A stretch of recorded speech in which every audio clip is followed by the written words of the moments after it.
Price the Lord. Hallelujah. യേശുവേ നന്ദി, യേശുവേ സ്തുതി, യേശുവേ ആരാധന. ഹല്ലേലൂയ. തൊട്ട് അടുത്ത് നിൽക്കുന്ന വ്യക്തിക്കൊന്ന് ഷെയ്ക്ക് ഹാൻഡ് കൊടുത്തിട്ട് ആ കണ്ണുകളിലേക്ക് നോക്കി നമുക്കൊന്ന് പറയാൻ പറ്റുമോ? യേശുവിന്റെ അമ്മ, എന്റെ അമ്മ, നിന്റെ അമ്മ, നമ്മുടെ അമ്മ, അപേക്ഷിച്ചാൽ ഉപേക്ഷിക്കാത്ത അമ്മ. ഒന്ന് പറയാമോ? യേശുവിന്റെ അമ്മ, എന്റെ അമ്മ, നിന്റെ അമ്മ, നമ്മുടെ അമ്മ, അപേക്ഷിച്ചാൽ ഉപേക്ഷിക്കാത്ത അമ്മ. ഇരിക്കാം നമുക്ക്. പ്രിയപ്പെട്ടവരെ, പരിശുദ്ധ അമ്മയെ കുറിച്ച് സംസാരിക്കാനായിട്ടാണ് അച്ഛനോട് ആവശ്യപ്പെട്ടത്. നമ്മളൊക്കെ മരിയ ഭക്തരാണെന്നാണ് ഒരു വെയ്പ്പ്. എങ്ങനെയാണ്? മരിയ ഭക്തരാണെന്നാണ് അവസാനത്തെ പറഞ്ഞ പ്രധാനപ്പെട്ട കാര്യം. വെയ്പ്പ് എങ്ങനെയാണ്? ഒരു മരിയ ഭക്തരാണെന്നാണ് വെയ്പ്പ്. എന്നാൽ നീ യഥാർത്ഥത്തിൽ ഒരു മരിയ ഭക്തനാണോ അല്ലയോ, അല്ലെങ്കിൽ മരിയ ഭക്തയാണോ അല്ലയോ എന്നറിയാൻ 3 കാര്യങ്ങൾ പരിശോധിക്കാനാണ് സഭാമാതാവ് നമ്മൾ ആവശ്യപ്പെടുക. ഒന്നാമതായിട്ട്, നീ യഥാർത്ഥത്തിൽ ഒരു മരിയ ഭക്തനോ ഭക്തയോ ആണെങ്കിൽ സഭാമാതാവ് കാലാകാലങ്ങളിൽ പരിശുദ്ധ അമ്മയെക്കുറിച്ച് നൽകുന്ന പഠനങ്ങളെ ഞാനും നിങ്ങളും അംഗീകരിച്ച് ആദരിക്കുന്നൊരു വ്യക്തിയായിരിക്കും. പരിശുദ്ധ അമ്മയെക്കുറിച്ച് സഭാമാതാവ് കാലാകാലങ്ങളിൽ നമുക്ക് തരുന്ന പഠനങ്ങളെ അംഗീകരിച്ച് ആദരിക്കുന്നൊരു വ്യക്തിയായിരിക്കും നീ യഥാർത്ഥത്തിൽ ഒരു മരിയ ഭക്തനോ ഭക്തിയോ ആണെങ്കിൽ. രണ്ടാമതായിട്ട്, നീ യഥാർത്ഥത്തിൽ ഒരു മരിയ ഭക്തനോ ഭക്തിയോ ആണെങ്കിൽ അമ്മയിൽ വിളങ്ങിയിരുന്ന വിശ്വാസം, ശരണം, സ്നേഹം, പ്രാർത്ഥന, എളിമ എന്നീ പുണ്യങ്ങളിൽ അനുദിനം നീയും ഞാനും വളരാൻ പരിശ്രമിക്കും. രണ്ടാമത്തെ കാര്യം ഒരിക്കൽ കൂടെ അച്ഛൻ പറയാം. പരിശുദ്ധ അമ്മയിൽ വിളങ്ങിയിരുന്ന വിശ്വാസം, ശരണം, സ്നേഹം, പ്രാർത്ഥന, എളിമ എന്നീ പുണ്യങ്ങളിൽ അനുദിനം വളരാൻ പരിശ്രമിക്കും. മൂന്നാമതായിട്ട്, നീ യഥാർത്ഥത്തിൽ ഒരു മരിയ ഭക്തനോ ഭക്തയോ ആണെങ്കിൽ നിന്റെ അനുദിന ജീവിത ആവശ്യങ്ങളില് അമ്മയുടെ മാതൃമാധ്യസ്ഥം തേടുന്ന ഒരു വ്യക്തിയായിരിക്കും. നീ യഥാർത്ഥത്തിൽ ഒരു മരിയ ഭക്തയാണെങ്കിൽ നിന്റെ അനുദിന ജീവിത ആവശ്യങ്ങളില് പരിശുദ്ധ അമ്മയുടെ മാതൃമാധ്യസ്ഥം തേടുന്ന ഒരു വ്യക്തിയായിരിക്കും നീ. പ്രിയപ്പെട്ടവരെ, കത്തോലിക്ക സഭയിലേക്ക് പുനരയിക്കപ്പെട്ട വ്യക്തിയാണ്. ആംഗ്ലിക്കൻ സഭയിൽ നിന്ന് കത്തോലിക്ക സഭയിലേക്ക് പുനരയിക്കപ്പെട്ട വ്യക്തിയാണ് കാർഡിനൽ ന്യൂമാൻ എന്ന് പറയുന്ന വ്യക്തി. അദ്ദേഹം പറയുകയാണ്, അദ്ദേഹം എന്തുകൊണ്ടാണ് ഉന്നതമായ സ്ഥാനം, വലിയ ശമ്പളം സ്വന്തമായിട്ടുണ്ടായിരുന്ന വ്യക്തിയാണ് കാർഡിനൽ ന്യൂമാൻ. ഇതെല്ലാം ഉപേക്ഷിച്ച് എന്തുകൊണ്ടാണ് അദ്ദേഹം കത്തോലിക്ക സഭയിൽ അംഗമായി ചേർന്നത് എന്ന് ചോദിച്ചതിന് അദ്ദേഹം പറഞ്ഞ പല മറുപടികളിൽ ഒരു മറുപടി ഇതാണ്: ഞാൻ ഇന്ന് വരെ അമ്മ ഇല്ലാത്ത ഒരു സഭയിലെ അംഗമായിരുന്നു. അമ്മയുള്ള ഒരു സഭയിൽ അംഗമായി ചേരാനാണ് ഞാൻ കത്തോലിക്ക സഭയിൽ അംഗമായി ചേർന്നതെന്നാണ് അദ്ദേഹം പറയുക. തുടർന്ന് അദ്ദേഹം പറയുന്ന 3 സ്റ്റേറ്റ്മെന്റുകളുണ്ട്. തീർത്ഥാടകനായ മനുഷ്യന് വേണ്ടി ദൈവം ഒരു ലോകം സൃഷ്ടിച്ചു. അത് നമ്മുടെ ലോകം, നമ്മൾ ഇന്ന് ജീവിക്കുന്ന ലോകം. ഇനി ഈ ഭൂമിയിൽ നന്മ ചെയ്ത് ജീവിക്കുന്നവർക്ക് വേണ്ടിയിട്ട് ഒരു ലോകം സൃഷ്ടിച്ചു. അതാണ് സ്വർഗരാജ്യം. തനിക്ക് വേണ്ടി തന്നെ, അവിടുന്ന് തനിക്ക് വേണ്ടി തന്നെ ഒരു ലോകം സൃഷ്ടിച്ചു. അതാണ് പരിശുദ്ധ കന്യകാമറിയം. തുടർന്ന് അദ്ദേഹം പറയുകയാണ്, പരിശുദ്ധ കന്യകാമറിയത്തെ വിശുദ്ധ ഗ്രന്ഥത്തിൽ നിന്ന് മാറ്റി നിർത്തി ചിന്തിക്കുക എന്ന് പറയുന്നത് വിശുദ്ധ ഗ്രന്ഥത്തിലെ ഒരു കണ്ണി മാത്രം വിച്ഛേദിക്കുന്ന അനുഭവമല്ല, പിന്നെയോ എല്ലാ കണ്ണികളുമായിട്ടുള്ള ബന്ധമാണ് വിച്ഛേദിക്കപ്പെടുന്നത് എന്നാണ് അദ്ദേഹം പറയുക. പ്രിയപ്പെട്ട, നമ്മൾ അറിയേണ്ട ഏറ്റവും പ്രധാനപ്പെട്ട കാര്യം, ഒരു പ്രൊട്ടസ്റ്റന്റ് മത നേതാവും 3 പേരാണ് പ്രൊട്ടസ്റ്റന്റ് സഭയുടെ സ്ഥാപക പിതാക്കന്മാര്: Martin Luther, John Calvin, Zwingli. ഇവര് 3 പേരും പരിശുദ്ധ കന്യകാമറിയത്തിന്റെ അമലോത്ഭവത്തെയോ അമ്മയുടെ നിത്യ കന്യകത്വത്തെയോ അമ്മയുടെ സ്വർഗ ആരോപണത്തെയോ തള്ളി പറഞ്ഞിട്ടില്ല. മാർട്ടിൻ ലൂതർ അദ്ദേഹത്തിന്റെ ലൂതറൻ വർക്ക്സ് എന്ന് പറയുന്ന പുസ്തകത്തില് വ്യക്തമായി രേഖപ്പെടുത്തി വെച്ചിരിക്കുന്ന ഒരു കാര്യമുണ്ട്. അമ്മയുടെ അമലോത്ഭവത്തെ കുറിച്ച് അദ്ദേഹം പറയുകയാണ്, ദൈവത്തിന്റെ മാതാവാകാൻ അനാദികാലം മുതൽ തിരഞ്ഞെടുക്കപ്പെട്ട പരിശുദ്ധ കന്യകാമറിയം ജന്മപാപത്തിന്റെ മാലിന്യമേശാതെ ഈ ഭൂമിയിൽ ജനിച്ചു വീഴാൻ ദൈവം ഇടവരുത്തി എന്നാണ് മറ്റുള്ള അദ്ദേഹത്തിന്റെ ദ ലൂതറൻ വർക്ക്സ് എന്ന് പറയുന്ന പുസ്തകത്തിൽ വ്യക്തമായി രേഖപ്പെടുത്തി വെച്ചിരിക്കുക. വീണ്ടും അമ്മയുടെ നിത്യ കന്യകത്വത്തെ കുറിച്ച് മാർട്ടിൻ ലൂഥർ പറഞ്ഞു വെച്ചിരിക്കുന്നത് ഇങ്ങനെയാണ്: അമ്മ ദൈവത്തിന്റെ മാതാവാകാൻ യെസ് എന്നൊരു ഉത്തരം എന്ന് പറഞ്ഞാൽ ഇതാ കർത്താവിന്റെ ദാസി എന്നൊരു ഉത്തരം പറഞ്ഞതിന് ശേഷം ഒരു മനുഷ്യക്കുഞ്ഞിന് ആ ഉദരത്തിൽ ജന്മം കൊടുത്തിട്ടില്ല എന്നാണ് പ്രിയപ്പെട്ടവരെ മാർട്ടിൻ ലൂഥർ രേഖപ്പെടുത്തി വെച്ചിരിക്കുക. വീണ്ടും അമ്മയുടെ സ്വർഗ ആരോപണത്തെ കുറിച്ച് മാർട്ടിൻ ലൂഥർ പറഞ്ഞു വെച്ചിരിക്കുന്നത് ഇങ്ങനെയാണ്: അമ്മ സ്വർഗത്തിലാണ് എന്നുള്ളതിന് യാതൊരു സംശയവും ഇല്ല. ഇത് എങ്ങനെ സംഭവിച്ചു എന്ന് നമുക്ക് അറിഞ്ഞുകൂടാ എന്നാണ് അദ്ദേഹം പറയുക. എന്നാൽ അദ്ദേഹത്തിന്റെ പിൻഗാമിയായി വന്ന ബുള്ളിങ്കർ എന്ന് പറയുന്ന പ്രൊട്ടസ്റ്റന്റ് ദൈവശാസ്ത്രജ്ഞൻ വ്യക്തമായി രേഖപ്പെടുത്തി വെച്ചിരിക്കുകയാണ്: അമ്മ മാലാഖമാരാൽ സ്വർഗത്തിലേക്ക് കരയേറ്റപ്പെട്ടു എന്നാണ്. അപ്പോ പ്രിയപ്പെട്ടവരെ, പ്രൊട്ടസ്റ്റന്റ് സഭയുടെ സ്ഥാപക പിതാക്കന്മാരെന്നറിയപ്പെടുന്ന മാർട്ടിൻ ലൂഥറോ ജോൺ കാൽവിനോ സ്വിംഗ്ലിയോ ഇവരാരും പരിശുദ്ധ അമ്മയുടെ അമലോത്ഭവത്തെയോ അമ്മയുടെ നിത്യ കന്യകത്വത്തെയോ അമ്മയുടെ സ്വർഗാരോപണത്തെയോ തള്ളി പറഞ്ഞിട്ടില്ല. Price the Lord. സ്വരത്തിൽ പറഞ്ഞു ഹല്ലേലൂയ, ഹല്ലേലൂയ. വളരെയേറെ ഉയർത്തി പറഞ്ഞു ഹല്ലേലൂയ. ഇച്ചിരി കൂടെ സ്വരത്തിൽ പറഞ്ഞു ഹല്ലേലൂയ, ഹല്ലേലൂയ. പ്രിയപ്പെട്ടവരെ, തുടർന്ന് രണ്ട് പ്രധാനപ്പെട്ട പഠനങ്ങളാണ് പരിശുദ്ധ അമ്മയെക്കുറിച്ച് ഇന്ന് പ്രൊട്ടസ്റ്റന്റ് സഭാ സമൂഹം നമുക്കെതിരെ ഉയർത്തുക. മാതൃഭക്തരായ നമുക്കെതിരായിട്ട് ഉയർത്തുന്ന രണ്ട് പ്രധാനപ്പെട്ട പഠനങ്ങൾ: ഒന്ന്, യേശുക്രിസ്തുവിന്റെ ജനനം വരെ മാത്രമേ അമ്മ പരിശുദ്ധയായിരുന്നുള്ളൂ, അതിനുശേഷം അമ്മയ്ക്ക് വേറെ മക്കളുണ്ടെന്നാണ് അവർ സ്ഥാപിക്കാൻ പരിശ്രമിക്കുക. അതിന് ഉപയോഗിക്കുന്ന 3 വചനഭാഗങ്ങളാണ്. പ്രിയപ്പെട്ടവരെ, മത്തായിയുടെ സുവിശേഷം 12-ാമത്തെ അധ്യായത്തിന്റെ 46 തുടങ്ങി 50 വരെയുള്ള തിരുവചനങ്ങളിലും, വീണ്ടും പ്രിയപ്പെട്ടവരെ മർക്കോസിന്റെ സുവിശേഷം 3-ാമത്തെ അധ്യായത്തിന്റെ 31 തുടങ്ങി 35 വരെയുള്ള തിരുവചനങ്ങളിലും, വീണ്ടും ലൂക്കായുടെ സുവിശേഷം 8-ാം അധ്യായം 19 മുതൽ 21 വരെയുള്ള തിരുവചനങ്ങളും, ഈ 3 വചനഭാഗങ്ങളും പറയുന്ന ഒരേ കാര്യം തന്നെയാണ്: ഇതാ യേശുവിന്റെ അമ്മയും സഹോദരങ്ങളും അവനെ കാത്തു വെളിയിൽ നിൽക്കുന്നു. ഇവിടെ ഇന്ന് അവര് നമ്മുടെയൊക്കെ വീടുകളിൽ കയറി ഇറങ്ങി പ്രൊട്ടസ്റ്റന്റ്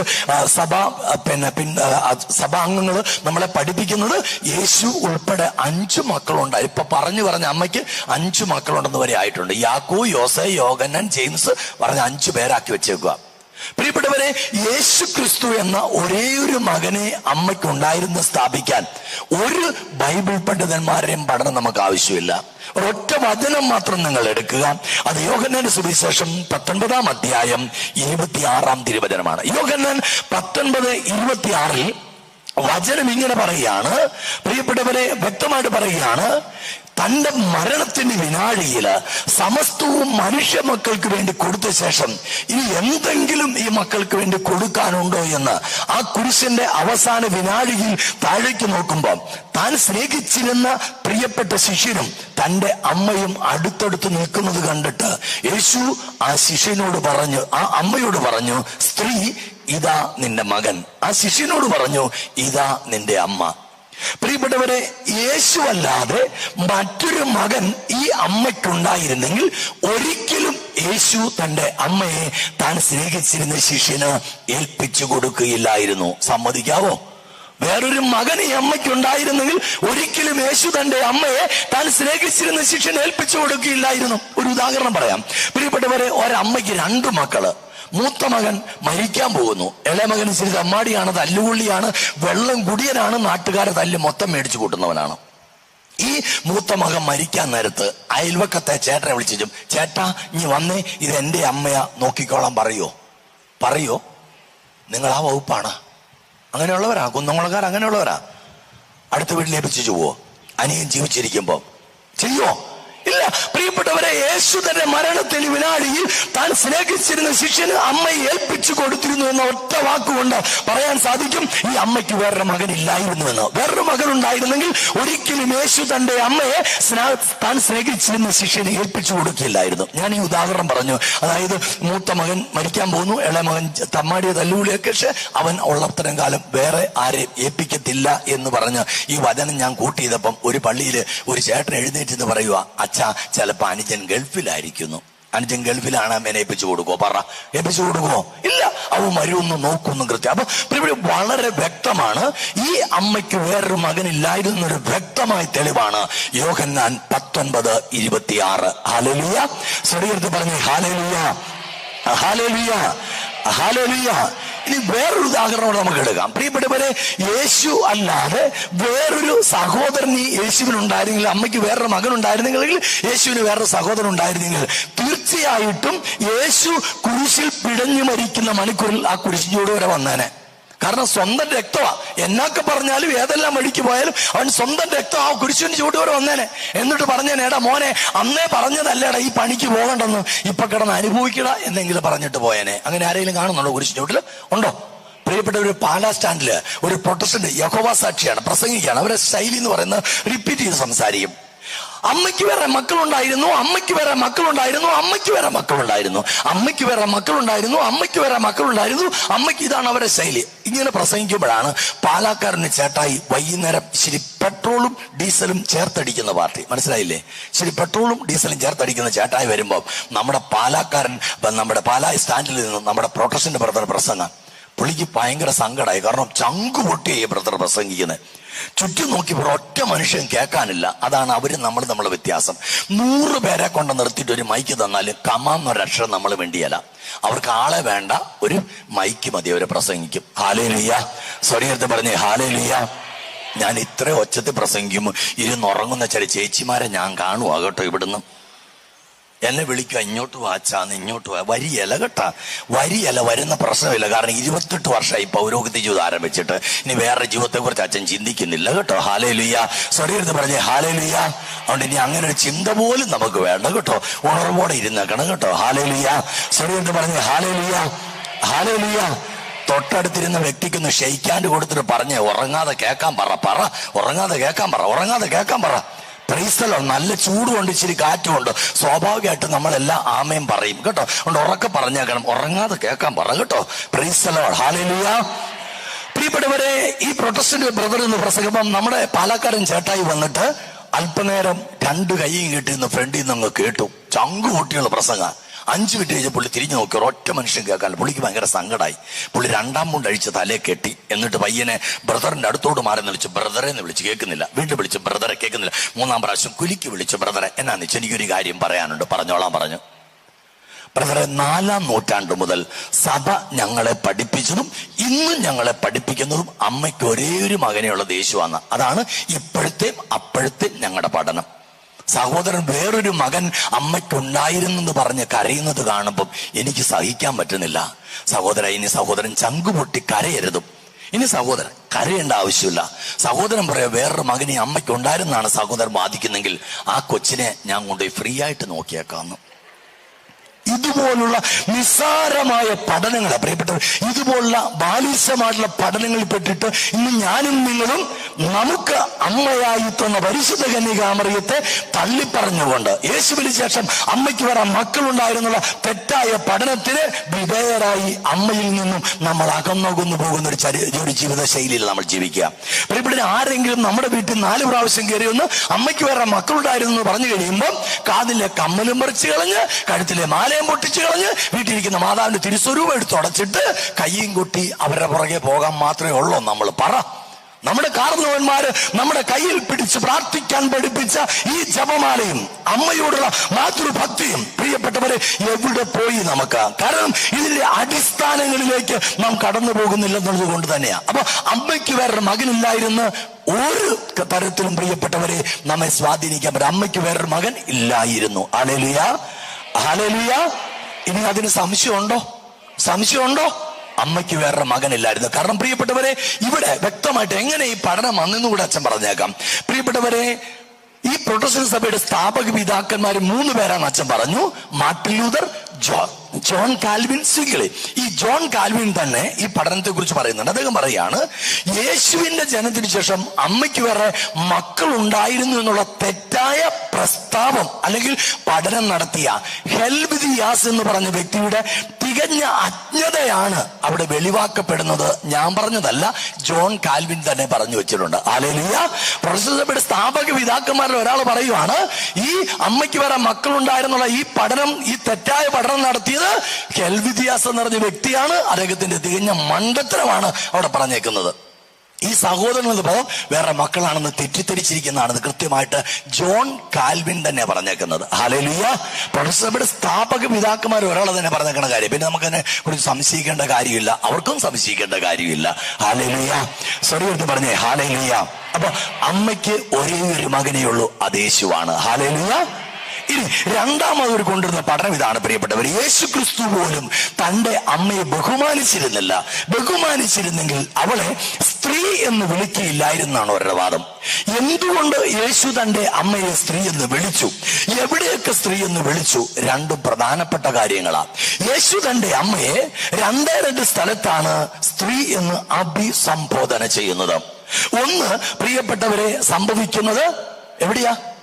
കാനായിലെ കല്യാണവേളയിലും, മറ്റൊന്ന് കാൽവരി കുരിശിൻ ചുവട്ടിലുമാണ്. ഹല്ലേലൂയ. പ്രിയപ്പെട്ടവർ, എന്തുകൊണ്ട് എന്ന് ചോദിച്ചാൽ അതിന്റെ ഉത്തരം നാം കണ്ടെത്തുക ഉൽപ്പത്തി പുസ്തകത്തിന്റെ 3-ാമത്തെ അധ്യായത്തിന്റെ 15-ാമത്തെ തിരുവചനം. ഉൽപ്പത്തി 3:15 പറയുകയാണ്, സാത്താനെ ശിക്ഷിച്ചുകൊണ്ട് ദൈവം പറഞ്ഞു, നീയും സ്ത്രീയും തമ്മിലും നിന്റെ സന്തതിയും അവളുടെ സന്തതിയും തമ്മിൽ ഞാൻ ശത്രുത ഉളവാക്കും. അവൻ നിന്റെ തല തകർക്കും. ആര്? സ്ത്രീയിൽ നിന്ന് ജനിക്കുന്നത്. മറ്റൊരു വാക്കിൽ പറഞ്ഞാൽ കന്യകയിൽ നിന്ന് ജന്മമെടുക്കുന്നവൻ സാത്താന്റെ തല തകർക്കുമെന്ന് ഉൽപ്പത്തി 3:15 പറഞ്ഞെങ്കിൽ, പ്രിയപ്പെട്ടവരെ, ആ പ്രവചനം ഈ ഭൂമിയിൽ പൂർത്തീകരിക്കാൻ കന്യകയിൽ നിന്ന് ജന്മമെടുത്ത് ഈ ഭൂമിയിൽ ജനിച്ചു വീഴുന്ന യേശു തമ്പുരാൻ തന്റെ പരസ്യ ജീവിതം ആരംഭിച്ച നിമിഷമാണ്. ഏത് നിമിഷം? കാനായിലെ കല്യാണവേള. ആ ദൗത്യം ആരംഭിക്കുക. ഏത് ദൗത്യം? സാത്താന്റെ തല തകർക്കുക എന്നുള്ള ദൗത്യം ആരംഭിക്കുന്ന ആദ്യ വിനാടിയിൽ ഇതാ സാത്താന്റെ തല തകർക്കാൻ വർഷങ്ങൾക്കപ്പുറത്ത്, നൂറ്റാണ്ടുകൾക്കപ്പുറത്ത് ദൈവം നടത്തിയ പ്രവചനം പൂർത്തീകരിക്കാൻ ഈ മണ്ണിൽ വന്ന തമ്പുരാൻ തന്റെ ദൗത്യം ആരംഭിച്ചിരിക്കുന്നു എന്ന് ലോകത്തോട് മുഴുവൻ വിളിച്ചു പറയുന്ന നിമിഷമാണ് കാനായിലെ കല്യാണവേളയിൽ യേശു തന്റെ അമ്മയെ സ്ത്രീ എന്ന് വിളിച്ച നിമിഷം. അല്ലാതെ ബഹുമാനം ഇല്ലാഞ്ഞിട്ടല്ല കേട്ടോ. ഹല്ലേലൂയ. നമ്മൾ ആരെങ്കിലും വീട്ടിൽ ചെന്നിട്ട് അമ്മേനെ തള്ളേ വരൂ സ്ത്രീ എന്നൊക്കെ വിളിക്കോ? നല്ല തേമ്പ് കറന്നിട്ട് വെച്ചരും. പ്രിയപ്പെട്ടവരെ, വളരെ പ്രധാനപ്പെട്ട യേശു എന്തുകൊണ്ട് വിളിച്ചു എന്ന് ചോദിച്ചാൽ 3:15 ദൈവം നൽകിയ പ്രവചനത്തിന്റെ ആരംഭം കുറിച്ച മണിക്കൂറിലാണ് യേശു തന്റെ അമ്മയെ സ്ത്രീ എന്ന് അഭിസംബോധന ചെയ്തത്. ഹല്ലേലൂയ. രണ്ടാമത് യേശു തന്റെ അമ്മയെ സ്ത്രീ എന്ന് വിളിച്ചത്, പ്രിയപ്പെട്ടവരെ, കാൽവരി കുരിശിൻ ചുവട്ടിലാണ്. കാൽവരി കുരിശിൻ ചുവട്ടിലാണ്. പ്രിയപ്പെട്ടവരെ, യേശുവിന്റെ ദൗത്യം എന്ന് പറയുന്നത് സാത്താന്റെ തല തകർക്കുക എന്നുള്ളതാണ്. സാത്താന്റെ തല തകർക്കാൻ ഈ ഭൂമിയിൽ വന്ന യേശു തമ്പുരാൻ കാൽവരി യാഗത്തിലൂടെയാണ് ഇത് സാധ്യതമായി തീർന്നത്. 1000 വിശുദ്ധന്മാർ കാൽവരിയിൽ കുരിശിൽ മരിച്ചാലും സാധ്യമാകുമായിരുന്നില്ല മാനവരക്ഷ.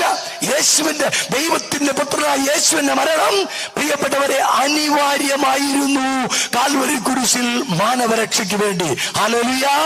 ശരീരത്തിൽ പറഞ്ഞേ ഹല്ലേലൂയ. ഈ മരണം സംഭവിച്ച മണിക്കൂറിൽ, ഈ മരണം, അതായത് സാത്താന്റെ തല തകർത്ത് മരണത്തിന്റെ അവസാന വിനാഴിയിൽ എല്ലാം പൂർത്തിയായി കഴിഞ്ഞപ്പോഴാണ് യേശു രണ്ടാമത് തന്റെ അമ്മയെ സ്ത്രീ എന്ന് അഭിസംബോധന ചെയ്തത്. ഹല്ലേലൂയ. ഉൽപ്പത്തി 3:15 പറഞ്ഞ പ്രവചനം പൂർത്തീകരിക്കാൻ ഈ മണ്ണിൽ വന്ന യേശു തമ്പുരാൻ ആ ദൗത്യം ആരംഭിച്ച കാനായിലെ കല്യാണവേളയിലും അത് പൂർത്തീകരിച്ച കാൽവരി കുരിശിലുമല്ലാതെ മറ്റൊരിടത്തും യേശു തന്റെ അമ്മയെ സ്ത്രീ എന്ന് വിളിക്കുന്നില്ല. ഹല്ലേലൂയ. ശരീരത്തിൽ പറഞ്ഞേ ഹല്ലേലൂയ. അവ പ്രിയപ്പെട്ടവരെ, ഇത് രണ്ട് പഠനങ്ങളെയും നമ്മൾ മനസ്സിലാക്കുക. ഇത് തെറ്റായ പഠനം. ഇത് പ്രൊട്ടസ്റ്റന്റുകാർ കൊണ്ടുവരുന്ന തെറ്റായ പഠനങ്ങളാ. വ്യക്തമായി വചനം പഠിപ്പിച്ചു തരുന്നു, അമ്മയ്ക്ക് ഒരേ ഒരു മകനേ ഉള്ളത്, യേശുവാണ്. പ്രിയപ്പെട്ടവരെ, യേശു തന്റെ അമ്മയെ ബഹുമാനമില്ലഞ്ഞിട്ടല്ല സ്ത്രീ എന്ന് അഭിസംബോധന ചെയ്ത്, പിന്നെയോ പ്രവചനം പൂർത്തീകരിക്കാൻ മണ്ണിൽ അവതരിച്ച് യേശു തമ്പുരാൻ തന്റെ ദൗത്യം ആരംഭിച്ച കാനായിലെ കല്യാണവേളയിലും തന്റെ ദൗത്യം പൂർത്തീകരിച്ച കാൽവരി കുരിശിലും മാത്രമാണ് യേശു തന്റെ അമ്മയെ സ്ത്രീ എന്ന് അഭിസംബോധന ചെയ്തത്. ഹല്ലേലൂയ. ഹല്ലേലൂയ. പ്രിയപ്പെട്ടവരെ, ഈ പരിശുദ്ധ അമ്മയെ എനിക്കും നിനക്കും അമ്മയായി യേശു തമ്പുരാൻ തന്നു കടന്നുപോയെങ്കിൽ ഇന്നും നിന്റെ ജീവിതത്തിന്റെ പച്ചയായ യാഥാർത്ഥ്യങ്ങളില്, ജീവിതത്തിന്റെ നെരിപ്പോടുകളിലൂടെ കടന്നു പോകുമ്പോ ഈ അമ്മയുടെ കൈപിടിച്ച് യേശുവിന്റെ പാദാന്തികത്തിലേക്ക് നടക്കാൻ നീ തയ്യാറാണോ? ഈ അമ്മ നിനക്ക് വേണ്ടി തമ്പുരാന്റെ പക്കൽ കരങ്ങൾ ഉയർത്തിയിട്ട് നിനക്ക് വേണ്ടി നിന്റെ ജീവിതത്തിന്റെ ആവശ്യങ്ങളിൽ അമ്മ എന്നും സഹായികയായി കൂടെയുണ്ട്. ഹല്ലേലൂയ. ഇവിടെ തുടർന്ന് അച്ഛൻ പറയാൻ പോകുന്ന ഒരു കാര്യവും വിശുദ്ധ ഗ്രന്ഥം രേഖപ്പെടുത്തി വെച്ചിരിക്കുന്ന കാര്യങ്ങളല്ല. കഴിഞ്ഞ 28 വർഷമായിട്ട് ഞാൻ അറിയുന്ന മാതൃമാധ്യസ്ഥത്തിന്റെ ശക്തിയെക്കുറിച്ച് എനിക്ക് നിങ്ങളോട് പറയാനുള്ളത്. പ്രിയപ്പെട്ടവരെ, ജപമാല നമ്മൾ എങ്ങനെ പ്രാർത്ഥിക്കണം, ജപമാല പ്രാർത്ഥനയുടെ ശക്തി എന്ത് നമ്മൾ അറിയണം. പ്രിയപ്പെട്ടവരെ, ഞാൻ വൈദികനായി 96 ജനുവരി 3-ാം തീയതി ഞാൻ വൈദികനായി. എന്റെ ആദ്യത്തെ അപ്പോയിന്റ്മെന്റ് കറുകുറ്റി എന്ന് പറയുന്ന സ്ഥലത്താണ്. പ്രിയപ്പെട്ടവരെ, അത് നവസന്യാസ ഭവനമാണ്, ഞങ്ങളുടെ നൊവിഷ്യറ്റ് ഹൗസാണ്. അവിടെയുള്ള വൈദിക വിദ്യാർത്ഥികളെ പഠിപ്പിക്കുന്ന 3 വൈദികളിൽ ഒരാളായിട്ടാണ് ഞാൻ അവിടെ ചെന്ന് ചേർക്കപ്പെട്ടത്. പിന്നീട് എന്നെ 400 കുടുംബങ്ങളുടെ ആത്മീയ കാര്യങ്ങൾ ഏൽപ്പിച്ചു. അങ്ങനെ ഇരിക്കുമ്പോൾ എല്ലാ ദിവസവും സായാഹ്നങ്ങളിൽ എനിക്ക് നല്ല ജോലിയുണ്ട്. പക്ഷെ പ്രിയപ്പെട്ടവർ, എല്ലാ ദിവസവും സായാഹ്നങ്ങളിൽ ആ ആശ്രമത്തിന് ഫ്രണ്ടിലെ പുൽപ്പരപ്പിൽ ഒരു 5-6 യുവാക്കന്മാർ വട്ടത്തിൽ ഇരിക്കും. എന്നിട്ടോ അവരെന്താ ചെയ്യുന്നതെന്ന് ഞാൻ ശ്രദ്ധിക്കാൻ തുടങ്ങി. 6 തുടങ്ങി 8 വരെ, അല്ലെങ്കിൽ 6 തുടങ്ങി 8:30 വരെ 2 മണിക്കൂർ സമയം ആ യുവാക്കന്മാർ അവിടെ ഇരിക്കും. അപ്പോൾ ഞാൻ അകലെ നിന്നും അടുത്തു നിന്നും ഇവരെന്താ ചെയ്യുന്നെന്ന് വീക്ഷിച്ചു. അങ്ങനെ ഒരു ദിവസം ഞാൻ ഇവരോടൊപ്പം പോയിരുന്നു. അപ്പോഴാണ് എനിക്ക് മനസ്സിലായത്, ഇവരുടെ കയ്യിലെ ജപമാല മണികളില് ഓരോ നിയോഗവും സമർപ്പിച്ച് നന്മ നിറഞ്ഞ മറിയമേ എന്നുള്ള പ്രാർത്ഥന എനിക്ക് വളരെ ഇഷ്ടപ്പെട്ടു. ഞാനും സാധിക്കുന്ന എല്ലാ ദിവസവും എന്റെ ജോലികളൊക്കെ അവസാനിപ്പിച്ച് ആ സമയമാകുമ്പോൾ അവരോടൊപ്പം പ്രാർത്ഥിക്കാൻ എത്താൻ തുടങ്ങി. അങ്ങനെ പ്രാർത്ഥിക്കുമ്പോഴാ തമ്പുരാൻ തന്നൊരു സന്ദേശം, നിങ്ങൾ ഇങ്ങനെ പ്രാർത്ഥിച്ചാൽ പോരാ, ത്യാഗമെടുത്ത് പ്രാർത്ഥിക്കണം. നിങ്ങൾ ഇങ്ങനെ പ്രാർത്ഥിച്ചാൽ പോരാ, ത്യാഗമെടുത്ത് പ്രാർത്ഥിക്കണം. അങ്ങനെ പ്രിയപ്പെട്ടവരെ, 28 വർഷങ്ങൾക്കപ്പുറത്ത് ജൂൺ മാസത്തില് ഞാനും ഈ 6 മക്കളും ഒരു കയ്യിൽ മെഴുകുതിരിയും മറുകൈയിൽ ജപമാലയും പിടിച്ച് 97ഓളം നടകളില് നമ്മൾ കാലുകൊണ്ട് സ്റ്റെപ്പ് കയറുന്നത് പോലെ മുട്ടുകൊണ്ട് സ്റ്റെപ്പ് കയറി പ്രാർത്ഥിക്കാൻ തുടങ്ങി. ഹല്ലേലൂയ. ശരീരത്തിൽ പറഞ്ഞ ഹല്ലേലൂയ. പ്രിയപ്പെട്ടവരെ, ഈ 28 വർഷം നീണ്ട് ഇന്നലെ ബുധനാഴ്ച, ഇന്നലെ രാത്രിയിലും ഈ പ്രാർത്ഥന കറുകുറ്റിക്കുന്നിലെ നടയിൽ നിറവേറ്റപ്പെട്ടു. പ്രിയപ്പെട്ട, കൊറോണ വരെ 100ഉം 125ഉം ഒക്കെ മക്കൾ വന്നോണ്ടിരുന്ന. കൊറോണ കഴിഞ്ഞപ്പോൾ ഒത്തിരി പേര്, ആ കൂടെ ഉണ്ടായിരുന്ന ഒത്തിരി പേര് ജോലിയായി വിദേശത്തേക്ക് പോയി. മറ്റു പല കാര്യങ്ങളാൽ അവർക്ക് വരാൻ പറ്റാതായെങ്കിലും ഇന്നും 10ഉം 15ഉം 20ഉം മക്കളൊക്കെ ഉണ്ടാവുള്ളൂ. പക്ഷെ പ്രാർത്ഥന മുടക്കത്തില്ല. കൊറോണ കാലഘട്ടത്തിൽ പോലും ഇത് മുടങ്ങിയിട്ടില്ല. കാരണം എല്ലാവർക്കും എത്താൻ പറ്റത്തില്ല. അതുകൊണ്ട് അതിന് തൊട്ടടുത്ത് വീടുള്ള 2 പേരെ ഏൽപ്പിച്ചു. വെളുപ്പാങ്കാലത്ത് പോയി ഒരു ജപമാല ചൊല്ലണം, മുട്ടേക്കുട്ടി. ആ നട കയറി വൈകുന്നേരം ജപമാല. അവർ 2 പേരും അവരുടെ കഴിവനുസരിച്ച് ഒരു ദിവസം പോലും മുടങ്ങാതെ എല്ലാ ബുധനാഴ്ചകളിലും ആ പ്രാർത്ഥന നടത്തി പോന്നു. അന്ന് അതുകൊണ്ട് ഇന്ന് വരെ മുടങ്ങാതെ ബുധനാഴ്ചകൾ നിറവേറ്റപ്പെടുകയായി പ്രാർത്ഥന. എന്തുകൊണ്ടാ ഇത്രയും നാളുകളായിട്ടും ഈ പ്രാർത്ഥന തുടരുന്നതിന്റെ കാരണം പറയാൻ ഒരു പിടി അനുഭവങ്ങളാ. പ്രിയപ്പെട്ടവര്, ഈ പ്രാർത്ഥന കൂട്ടായ്മ ആരംഭിച്ച 2 ആഴ്ചകൾ പിന്നിടുമ്പോഴാണ് നമ്മൾ എറണാകുളം ഹൈക്കോർട്ട് ബോട്ടിൽ നിന്നും ബോട്ട് കയറിയ നേരെ അക്കരെ കാണുന്ന ദ്വീപാണ് മുളവുകാട് ദ്വീപ്. ഇന്നിപ്പോ അതിനെ ദ്വീപ് എന്ന് വിളിക്കാമെന്ന് എനിക്കറിയത്തില്ല. ഗോശ്രീ പാലവും കണ്ടെയ്ൻ റോഡും ഒക്കെ വന്നപ്പം അതിന്റെ ദ്വീപത്വം പോയൊന്നും എനിക്കറിയത്തില്ല. അത് നിങ്ങൾക്ക് സമയമുണ്ട് പോയി നിങ്ങൾ പഠിച്ചോളൂ, എനിക്ക് നേരമില്ല. പ്രിയപ്പെട്ടവരെ, അവിടെ ആദ്യത്തെ പൊന്നാരിമംഗലം മൂട്ടിയടിക്കടുത്തുള്ള പള്ളിയിലെ വികാരിച്ച് വിളിച്ചു പറഞ്ഞാ എല്ലാ 2ാം ശനിയാഴ്ചയും ഒരു ജാഗരണ ആരാധന, വചന ശുശ്രൂഷ, വിശുദ്ധ കുർബാന ഞങ്ങൾക്ക് വേണ്ടി ഒന്ന് ചെയ്തു തരാമോ? അങ്ങനെ ഞാനും 6 യുവാക്കന്മാരും പ്രിയപ്പെട്ടവരെ കറുകുറ്റിക്കുന്നിൽ നിന്നും ഞങ്ങൾ യാത്രയാകുകയാണ്. ഈ മുളവുകാട് ദ്വീപിലെ പൊന്നാരിമംഗലം ബോട്ടിയടിക്കടുത്തുള്ള പള്ളിയിലെത്തി. ദൈവവചന ആകണ്ട 4 ജപമാല, തുടർന്ന് വചന ശുശ്രൂഷ, തുടർന്ന് ആരാധന, തുടർന്ന് വിശുദ്ധ കുർബാന. വെളുപ്പിന് 5:45, ഞായറാഴ്ച വെളുപ്പിന് 5:45 തീരും. പ്രിയപ്പെട്ടവരെ, വിശുദ്ധ കുർബാന കഴിഞ്ഞു ഒന്ന് കുളിച്ച് ഫ്രഷായിട്ട് ഫസ്റ്റ് ബോട്ടിന് ഇക്കരയ്ക്ക് കിടന്ന് ഞങ്ങൾക്ക് നേരത്തെ പോരാല്ലോ. അങ്ങനെ തിരക്കിട്ട് താഴോട്ട് വരുമ്പം വികാരിയച്ഛനും വിവിധ സ്ഥലങ്ങളിൽ നിന്ന് പ്രാർത്ഥനാ ഗ്രൂപ്പ് ലീഡേഴ്സും എന്നെ വളഞ്ഞിട്ട് പറഞ്ഞാ അടുത്ത 2ാം ശനിയാഴ്ചയും കൂടെ ഞങ്ങൾക്ക് നടത്തി തന്നെ ഞങ്ങളുടെ ഒരു ആഗ്രഹം. അങ്ങനെ വീണ്ടും അടുത്ത മാസത്തെ 2ാം ശനിയാഴ്ച ജാഗരണ ആരാധന ഏറ്റെടുക്കുക. പ്രിയപ്പെട്ട, അന്ന് ഞങ്ങൾ ഫോർട്ട് കൊച്ചി കൂവപ്പാടം പള്ളിയിൽ യുവജനങ്ങളുടെ ധ്യാനം നയിച്ചുകൊണ്ടിരിക്കുക. വെള്ളിയാഴ്ച പകലും ശനിയാഴ്ച പകലും ഞായറാഴ്ച പകലും. വെള്ളിയാഴ്ച പകലും ശനിയാഴ്ച പകലും കഴിഞ്ഞ് നേരെ ഞങ്ങൾ പ്രിയപ്പെട്ടവരെ മുളവുകാട് ദ്വീപിലേക്ക് കയറിയ ജാഗരണ ആരാധന നയിക്കാൻ.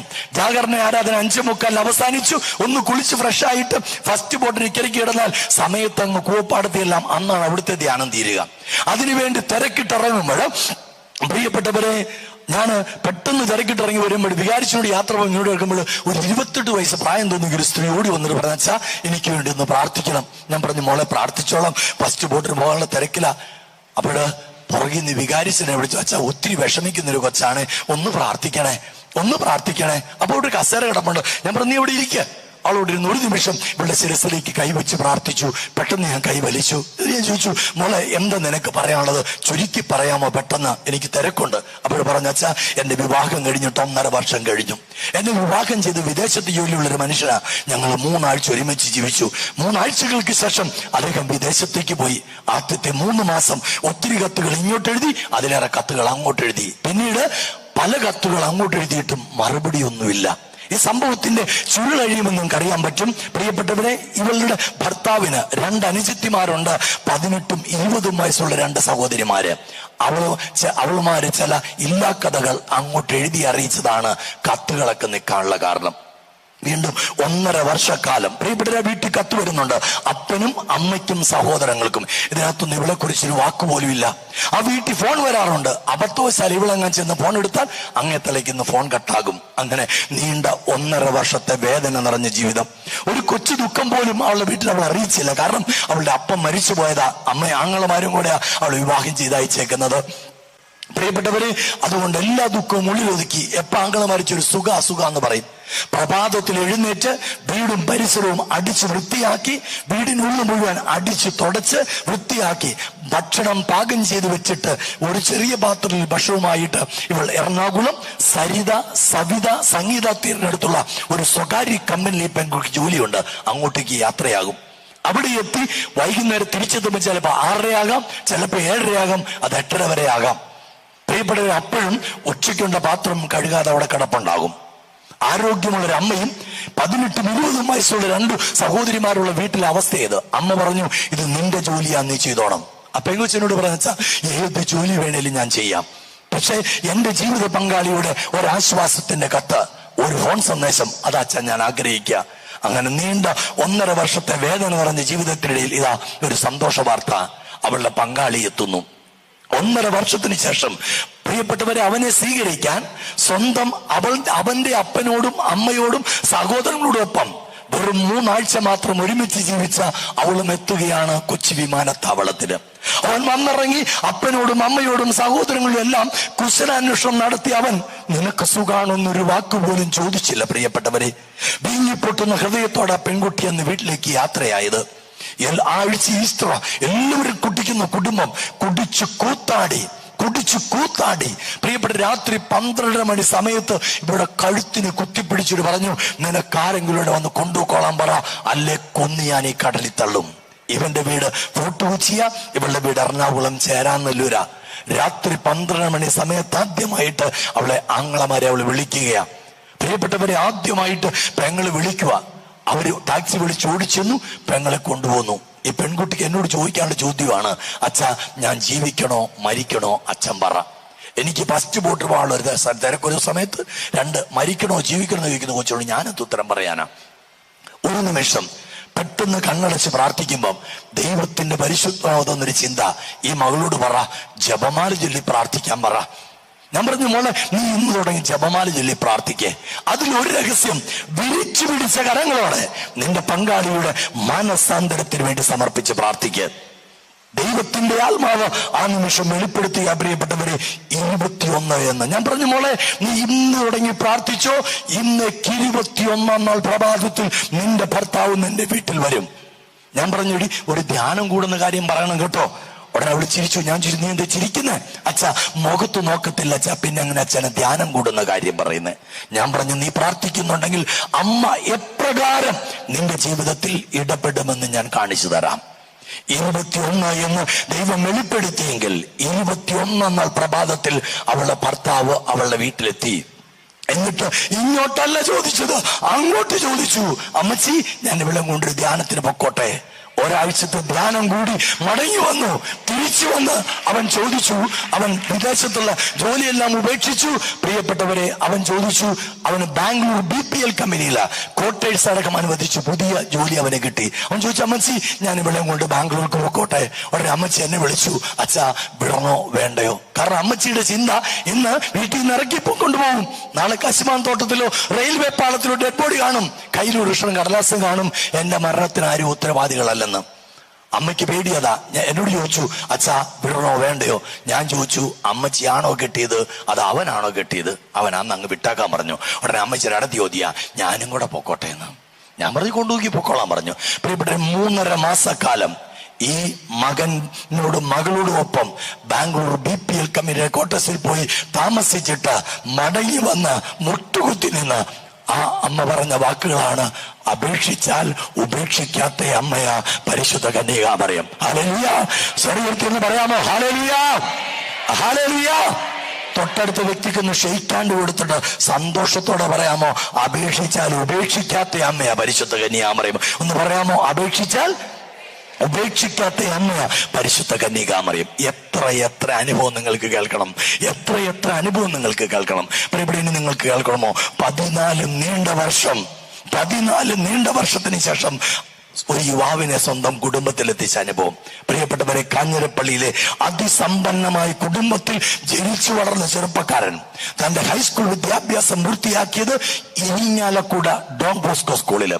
അതിനുശേഷം അവന്റെ PDC പഠനം, അതിനുശേഷം എറണാകുളം ആസാദ് റോഡില്, എന്ന് പറഞ്ഞാല് എറണാകുളം കല്ലൂർ റിന്യൂവൽ സെന്റർ സ്ഥിതി ചെയ്യുന്ന റോഡില് ആദ്യത്തെ കട്ടിങ്ങിൽ 5 ബെഡ്റൂമുള്ള ഒരു കെട്ടിടം, 7 ബെഡ്റൂമുള്ള കെട്ടിടം വാടകയ്ക്ക് എടുത്തിട്ട് അവിടെ അവന്റെ ക്രിക്കറ്റ് കളി കൂട്ടുകാരോടൊപ്പം അവൻ താമസിക്കുകയാണ്. പ്രിയപ്പെട്ടവരെ, അവന് ക്രിക്കറ്റ് കളിൽ എറണാകുളം ക്രിക്കറ്റ് ടീമിലെ ഏറ്റവും നല്ല ഒരു ഓഫ് സ്പിന്നർ കളിക്കാരൻ. കൂടാതെ പ്രിയപ്പെട്ടവരെ, ഡിഗ്രി പഠനം, ഒപ്പം ഷെയർ മാർക്കറ്റ് ബിസിനസ്സും. ഒരു കളിക്കിടെ അവന് നടുവിന് ക്ഷതമേറ്റിട്ട് വെല്ലൂർ ആശുപത്രിയിൽ നിന്ന് കൊണ്ടുപോയിട്ട് ശാസ്ത്രം വിധി എഴുതി ഒരു മേജർ ഓപ്പറേഷൻ വിധേയമായാൽ പോലും തന്റെ നടുവിന്റെ വേദന പൂർണ്ണമായി മാറ്റിത്തരാൻ പറ്റുമെന്ന് ശാസ്ത്രത്തിന് ഉറപ്പില്ല. പ്രിയപ്പെട്ടവരെ, നിരാശനായി അരയിൽ ബെൽറ്റ് ധരിച്ച് അവൻ തിരിച്ചെത്തുമ്പോഴാണ് അവനെ കാത്തിരുന്ന മറ്റൊരു ദുരന്തം. നിങ്ങളൊരു പക്ഷെ പത്രങ്ങളിൽ വായിച്ചതോ മറ്റുള്ളവർ പറഞ്ഞു കേട്ടതോ ഒരു വാർത്തയുണ്ട്. ഹർഷത് മേത്തയുടെ ഷെയർ മാർക്കറ്റ് പൊട്ടി. അന്ന് ഈ ചെറുപ്പക്കാരന് നഷ്ടമായത് 7 ലക്ഷം രൂപയാണ്. പ്രിയപ്പെട്ടവരെ, അവൻ ആരുടെയും പൈസ കൈകൊണ്ട് വാങ്ങിയിട്ടില്ല. വ്യക്തികളെ കമ്പനിക്ക് പരിചയപ്പെടുത്തി കൊടുത്ത് കമ്പനികൾ വ്യക്തികളുമായിട്ട് ബന്ധം, അവൻ അതിന്റെ കമ്മീഷൻ മാത്രമേ ഉള്ളൂ. പക്ഷെ അവൻ ചിന്തിച്ചൊരു കാര്യമുണ്ട്, അവന്റെ നല്ല മനസ്സുകൊണ്ട്, ഞാൻ കാരണമല്ലേ ഇവർ ഈ കമ്പനി ചേർന്നത്, അപ്പോൾ ഞാൻ കാരണമല്ലേ ഇവരെ പൈസ നഷ്ടപ്പെട്ടത്, ഈ പണം തിരിച്ചു കൊടുക്കണ്ടേ. പ്രിയപ്പെട്ടവരെ, അവന്റെ അപ്പനെ വിളിച്ച, അപ്പച്ചാ എനിക്കൊരു 7 ലക്ഷം രൂപ വേണം. അപ്പനെ സംബന്ധിച്ചിടത്തോളം അന്നും ഇന്നും പ്രിയപ്പെട്ടവരെ 7 ലക്ഷം പുത്തിരിയല്ല. കാരണം കാഞ്ഞിരപ്പള്ളി ടൗണിനോട് ചേർന്ന് ഏക്കർ കണക്കിന് റബ്ബർ തോട്ടം അപ്പന് ചേട്ടാനിയന്മാർക്കും ഇവർക്ക് ചേട്ടാനിയന്മാർക്കുമായിട്ടുണ്ട്. കൂടാതെ പ്രിയപ്പെട്ടവരെ, പെരിന്തൽമണ്ണ എന്ന് പറയുന്ന സ്ഥലത്ത് 100 ഏക്കറോളം റബ്ബർ തോട്ടം സ്വന്തമായിട്ടുള്ളവരാ. അപ്പൻ ചോദിച്ചു, എന്തിനാടാ പൈസ? കമ്പനി പൊട്ടിയാനാ. കമ്പനി പൊട്ടിയാണ്, നീ എന്തിനാ കാശ് കൊടുക്കുന്നത്? അപ്പൻ ചെയ്തെന്റെ അഭിമാനത്തിന്റെ പ്രശ്നമാ, എനിക്കൊരു 7 ലക്ഷം രൂപ വേണം. കൊടുക്കാമെന്നേറ്റതല്ലാതെ ചില്ലിക്കാശ് ഈ മകന് വേണ്ടി കൊടുക്കാൻ അപ്പൻ തയ്യാറായില്ല. പ്രിയപ്പെട്ടവരെ, അപ്പച്ചൻ ഞാൻ മരിക്കാൻ പോവുക, എനിക്ക് വേണ്ടി എന്തെങ്കിലും ചെയ്യാമെങ്കിൽ ചെയ്യാൻ പറഞ്ഞ് അവസാനമായിട്ട് അവൻ കത്തെഴുതുക. അപ്പന് ഒരു ആശ്വാസത്തിന്റെ വാക്കോ ഒരു ഫോൺ സന്ദേശമോ ഒരു ദൂതനോ അവനെ തേടി എത്തിയില്ല. പ്രിയപ്പെട്ടവരെ, അവസാനം അവന്റെ ബിസിനസ്സിനിടയ്ക്ക് കേട്ടി തുച്ഛമായ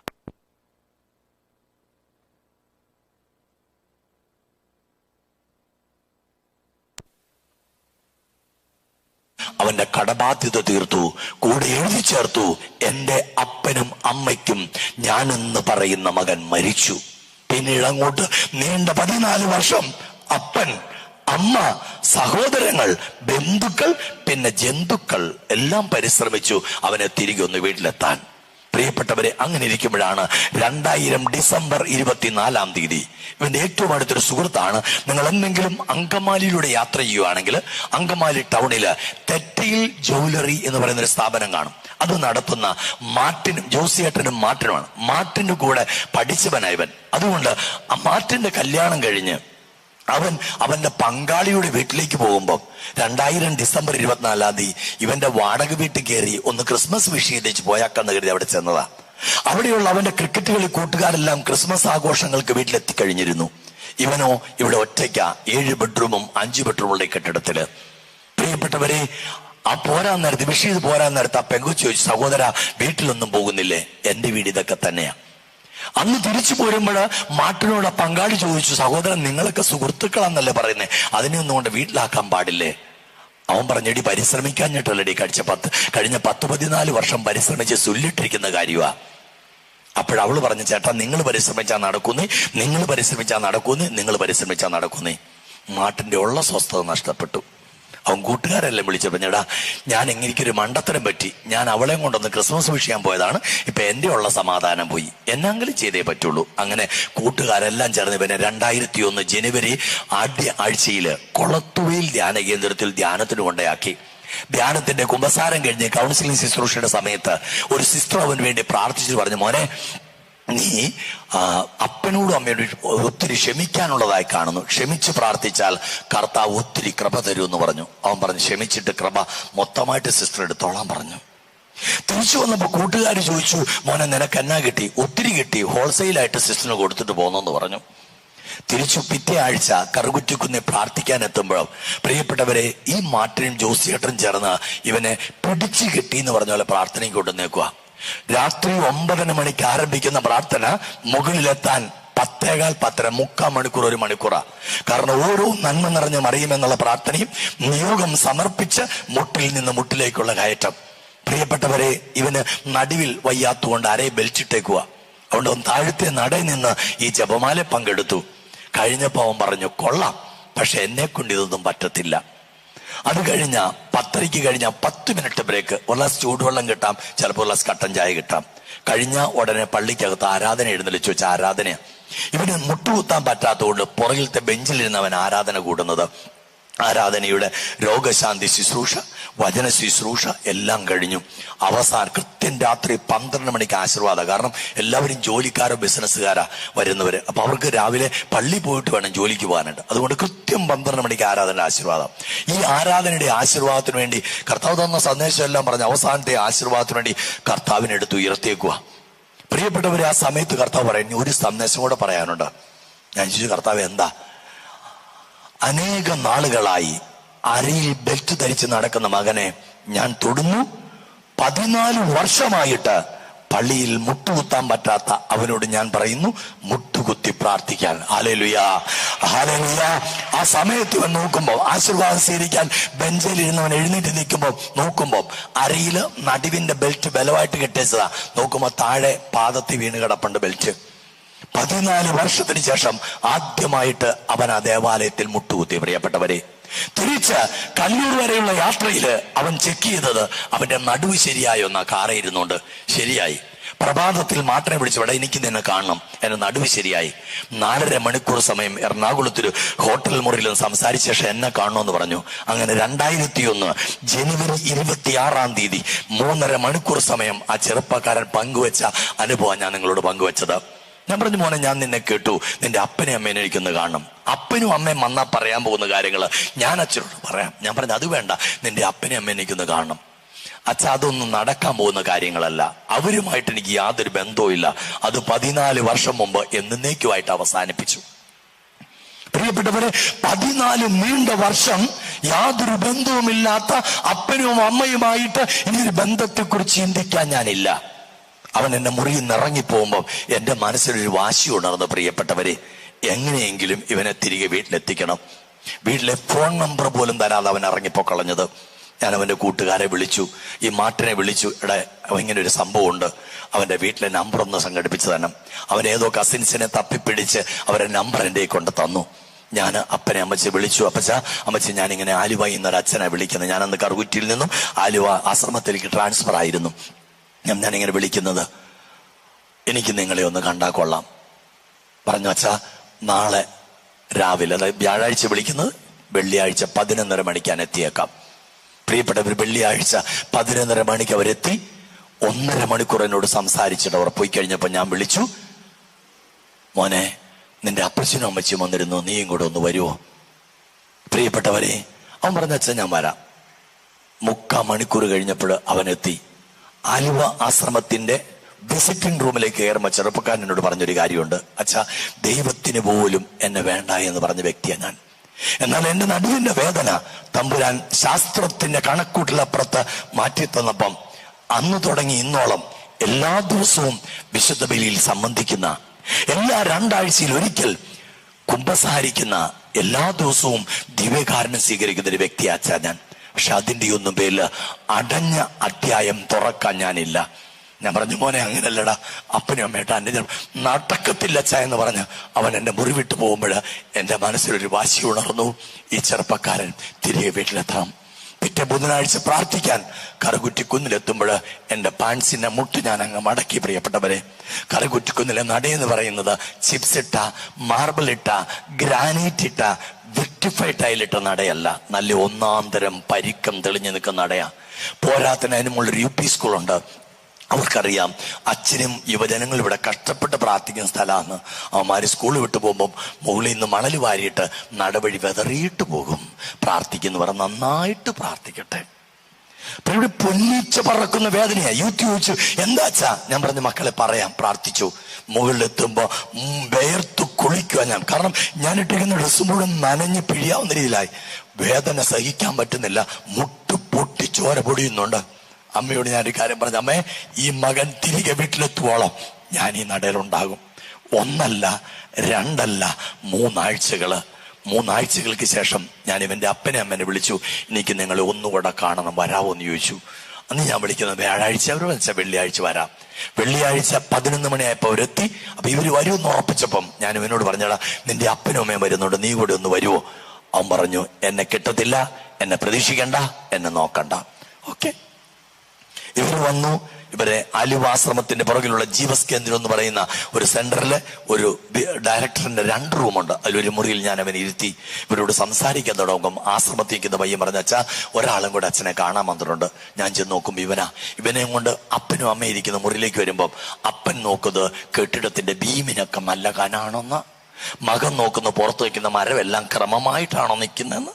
ഞാൻ പറഞ്ഞ, അപ്പച്ച, ഇത് എഞ്ചിനീയർ പണിതതാണ്, ഇത് നോക്കാനല്ല അപ്പച്ചനെ കൊണ്ടുവന്നത്. അപ്പച്ചന്റെ പുന്നാര മോനല്ലേ. ഈ മകന്റെ മുഖത്തോട്ട് നോക്കി, അപ്പച്ച, എടാ മോനെ, അത് ഞങ്ങക്ക് കിട്ടിയപ്പം വെച്ചതാടാ, അത് നോക്കാനല്ലേ കൊണ്ടുവന്നേ. നീ അപ്പന്റെ മുഖത്തോട്ട് നോക്കിയോ, നിനക്ക് എന്നാടാ ചോദിക്കാനുള്ളത്?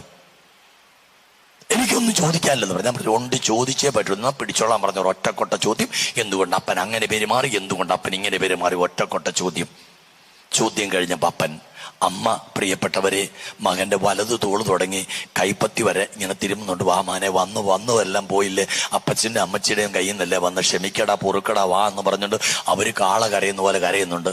അവനോ, നിങ്ങൾ തിരുമിക്കോളാൻ. പ്രിയപ്പെട്ടവരെ, അപ്പൻ എന്നോട് പറഞ്ഞു, എക്സ്ക്യൂസ് മീ ഫാദർ. ഞാൻ പറഞ്ഞു, എക്സ്ക്യൂസ്. പുക പോകുന്ന പോലെ സിഗരറ്റ് വലിക്കാൻ തുടങ്ങി. പ്രിയപ്പെട്ടവരെ, ഞാൻ ഏറെ നേരം അവിടെ ഇരുന്നിട്ട് ഒന്ന് മുങ്ങി. കാരണം എന്തെങ്കിലും മിണ്ടട്ടെന്ന് കരുതി. ഏറെ നേരം കഴിഞ്ഞ് തിരിച്ചു വീഴുമ്പം അതേ ഇരിപ്പിരിപ്പുണ്ട്. എന്നെ കണ്ട വഴി അപ്പൻ, എക്സ്ക്യൂസ് മീ ഫാദർ. ഞാൻ പറഞ്ഞു, എക്സ്ക്യൂസ്ഡ്. ഞാൻ ഇവന്റെ കാലെ പിടിക്കണോ അച്ഛാ? ഞാൻ പറഞ്ഞ, അപ്പച്ചൻ എന്നായാലും മകന്റെ കാലെ പിടിക്കാൻ മാത്രമൊന്നുമില്ല, നമുക്ക് പറഞ്ഞു തീർക്കാവുന്ന കാര്യമുള്ളൂ. അപ്പോഴേക്ക് സമയം ഉച്ചയ്ക്ക് 1:30 ആലുവ ആശ്രമത്തിൽ ചോറും കറി ഇല്ലാത്തതുകൊണ്ടല്ല, കൊടുക്കാൻ എനിക്ക് ബുദ്ധിമുട്ടുള്ളത് കൊണ്ടുമല്ല. പക്ഷേ അവർക്ക് ഭക്ഷണം അവിടെ കൊടുത്താൽ അവർ ഒരു അക്ഷരം പോലും മിണ്ടാൻ പോകുന്നില്ല. അന്നാണെങ്കിൽ ആലുവയിൽ ഒരു കൂട്ടക്കൊല നടന്നതിന് പേരിൽ സർവ്വ കടകമ്പോളങ്ങൾ അടിച്ച് ഹർത്താൽ ആചരിക്കുന്ന ദിവസമാണ്. ഞാൻ പറഞ്ഞേടാ, നിന്റെ വണ്ടി എടുത്തുകൊണ്ടിരാൻ പറഞ്ഞു. അവന്റെ കാറെടുത്തു, ഫുട്ടിക്ക് കൊണ്ട് നിർത്തി. ഞാൻ പറഞ്ഞ, അപ്പനും ഇവിടെ കയറാൻ പറഞ്ഞു. കയറി. ഞാനും കാറിൽ കയറി. നേരെ വണ്ടി അങ്കമാലിക്ക് വിട്ടോളാൻ പറഞ്ഞു. നിങ്ങൾ എന്തെങ്കിലും അങ്കമാലിലൂടെ യാത്ര ചെയ്യുവാണെങ്കിൽ LF ആശുപത്രിക്കും അങ്കമാലി ടൗണിനും ഇടയ്ക്ക് രുക്മിണി ഹോട്ടൽ എന്ന് പറയുന്നൊരു ഹോട്ടലുണ്ട്. അവിടെ അന്ന് ഭക്ഷണത്തിനെത്തിയത്. ഞാൻ അന്ന് 40 ദിവസം ഉപവാസമാണ്. രാത്രി 1 നേരം മാത്രമേ ഭക്ഷണമുള്ളൂ. ഇറച്ചി, മീൻ, മുട്ട, പാല് ഞാൻ തൊടത്തില്ല. ഞാൻ പറഞ്ഞു, എനിക്ക് ഭക്ഷണം വേണ്ട, നിങ്ങൾ ഓർഡർ ചെയ്തോളാൻ പറഞ്ഞു. അപ്പോഴപ്പച്ചൻ ചോദിച്ചാ, അച്ഛാ, 1 നേരം അച്ഛൻ കഴിക്കല്ലേ? ഞാൻ പറഞ്ഞു, അത് കഴിക്കും, അത് വൈകിട്ടാ അച്ഛാ, ഇന്ന് ഞങ്ങളുടെ കൂടെ ഉച്ചയ്ക്കൊന്ന്. ഓക്കെ, ആയിക്കോളാൻ പറഞ്ഞു. ഭക്ഷണം ഓർഡർ ചെയ്തു. പ്രിയപ്പെട്ടവരെ, അവര് ഭക്ഷണം എടുക്കാൻ വെയിറ്റേഴ്സ് പോകുന്ന സമയത്ത് അപ്പനും മകനും പിറ്റേ ദിവസം ഇന്റർനാഷണൽ പരീക്ഷയ്ക്ക് മെനു കാർഡ് പഠിക്കുകയായിരുന്നു. പ്രിയപ്പെട്ടവരെ, ആത്മകഥ എന്നോണം അപ്പം പറഞ്ഞു, ഇവിടെ ഇച്ചിരി കുറവാണല്ലോ. പെരിന്തൽമണ്ണയ്ക്ക് പോകുന്ന വഴിക്ക് മുന്തിയ ഹോട്ടലിൽ കയറി ഭക്ഷണം കഴിക്കുന്ന, അപ്പൊ അവിടുത്തെക്കാൾ ഏതോ സാധനത്തിന് കുറവാന്ന് അപ്പം പറഞ്ഞു.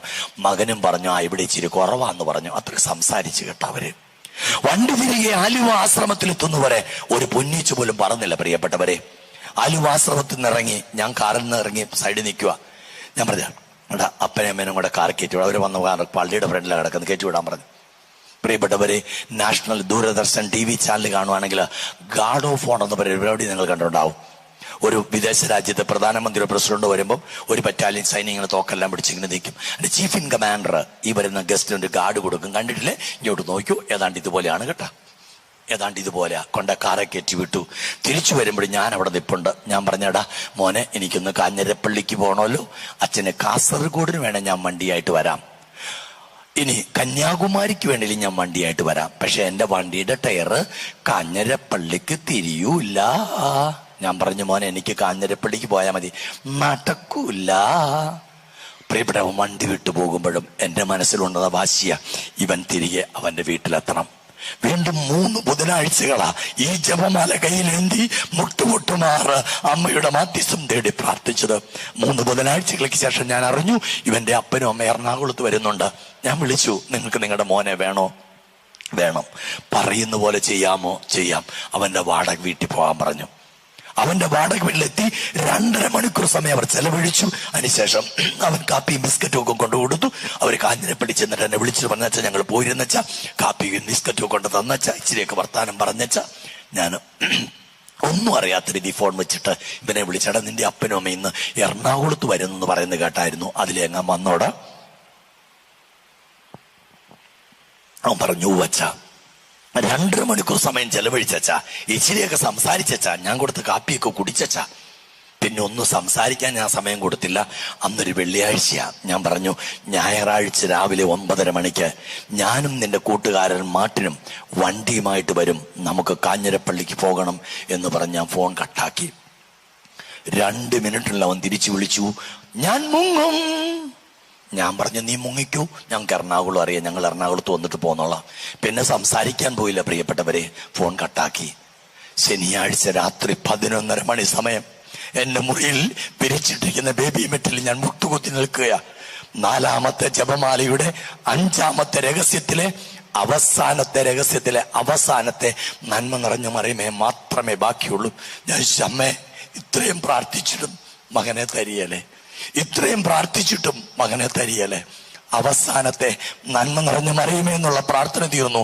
പരിശുദ്ധ മറിയമേ എന്ന് തുടങ്ങുമ്പോൾ എൻ്റെ മുറി ഫോൺ ബെല്ലടിക്കാൻ തുടങ്ങി. ആ പ്രാർത്ഥന തീർന്നു. അതിൻ്റെ ലുത്തീന പ്രാർത്ഥന ചൊല്ലി, പരിശുദ്ധ രാജ്ഞി എന്നുള്ള ജപം ചൊല്ലി, ജപമാല സമർപ്പിച്ചു, എത്രയും ദൈവമുള്ള മാതാവേ എന്നുള്ള പ്രാർത്ഥന ചൊല്ലി. ഞാൻ സാവധാനം ഈ ബേബി മെറ്റിൽ നിന്ന് പൊങ്ങി മുട്ടിലേക്ക് തറഞ്ഞു കയറിയ ബേബി മെറ്റിലെല്ലാം ആ പേപ്പറിലേക്ക് തന്നെ കുടഞ്ഞിട്ട് അപ്പോഴേക്കും 6ാം റൗണ്ട് ഫോൺ അടിക്കാൻ തുടങ്ങി എൻ്റെ മുറിയിൽ. ഞാൻ ഫോൺ എടുക്കുമ്പോൾ ഇവനാണ്, അച്ഛാ നാളെ രാവിലെ 9:30 മണിക്ക് ഞാൻ വണ്ടിയുമായിട്ട് ആലുവ ആശ്രമത്തിൽ വന്നേക്കാം. പ്രിയപ്പെട്ടവരെ, നീണ്ട 14 വർഷത്തിന് ശേഷം അവനെ കാഞ്ഞിരപ്പള്ളിയിലുള്ള അവന്റെ ഭവനത്തിലെത്തിക്കുമ്പോൾ അപ്പന്റെയും അമ്മയുടെയും കണ്ണീന്ന് കൂട്ടുകൂടെ ചാടുകയാ. അവന്റെ അമ്മയുടെ മൂത്ത ആങ്ങള വന്നിട്ടുണ്ട്. 14 വർഷത്തിന് ശേഷമുള്ള പെങ്ങളുടെ മകന്റെ തിരിച്ചുവരവ് കാണാൻ. അങ്ങേരെ അവരുടെ എസ്റ്റേറ്റിന്റെ നടുക്കൊണ്ട് നിർത്തി എന്നെ ക്രോസ് ക്വസ്റ്റ്യൻ ചെയ്ത് കളഞ്ഞു. ഞങ്ങൾ 14 വർഷമായി അച്ഛാ പരിശ്രമിക്കുന്നു ഇവനെ തിരികെ ഒന്ന് വീട്ടിലെത്തിക്കാൻ, ഞങ്ങൾക്ക് കഴിഞ്ഞില്ല അച്ഛാ.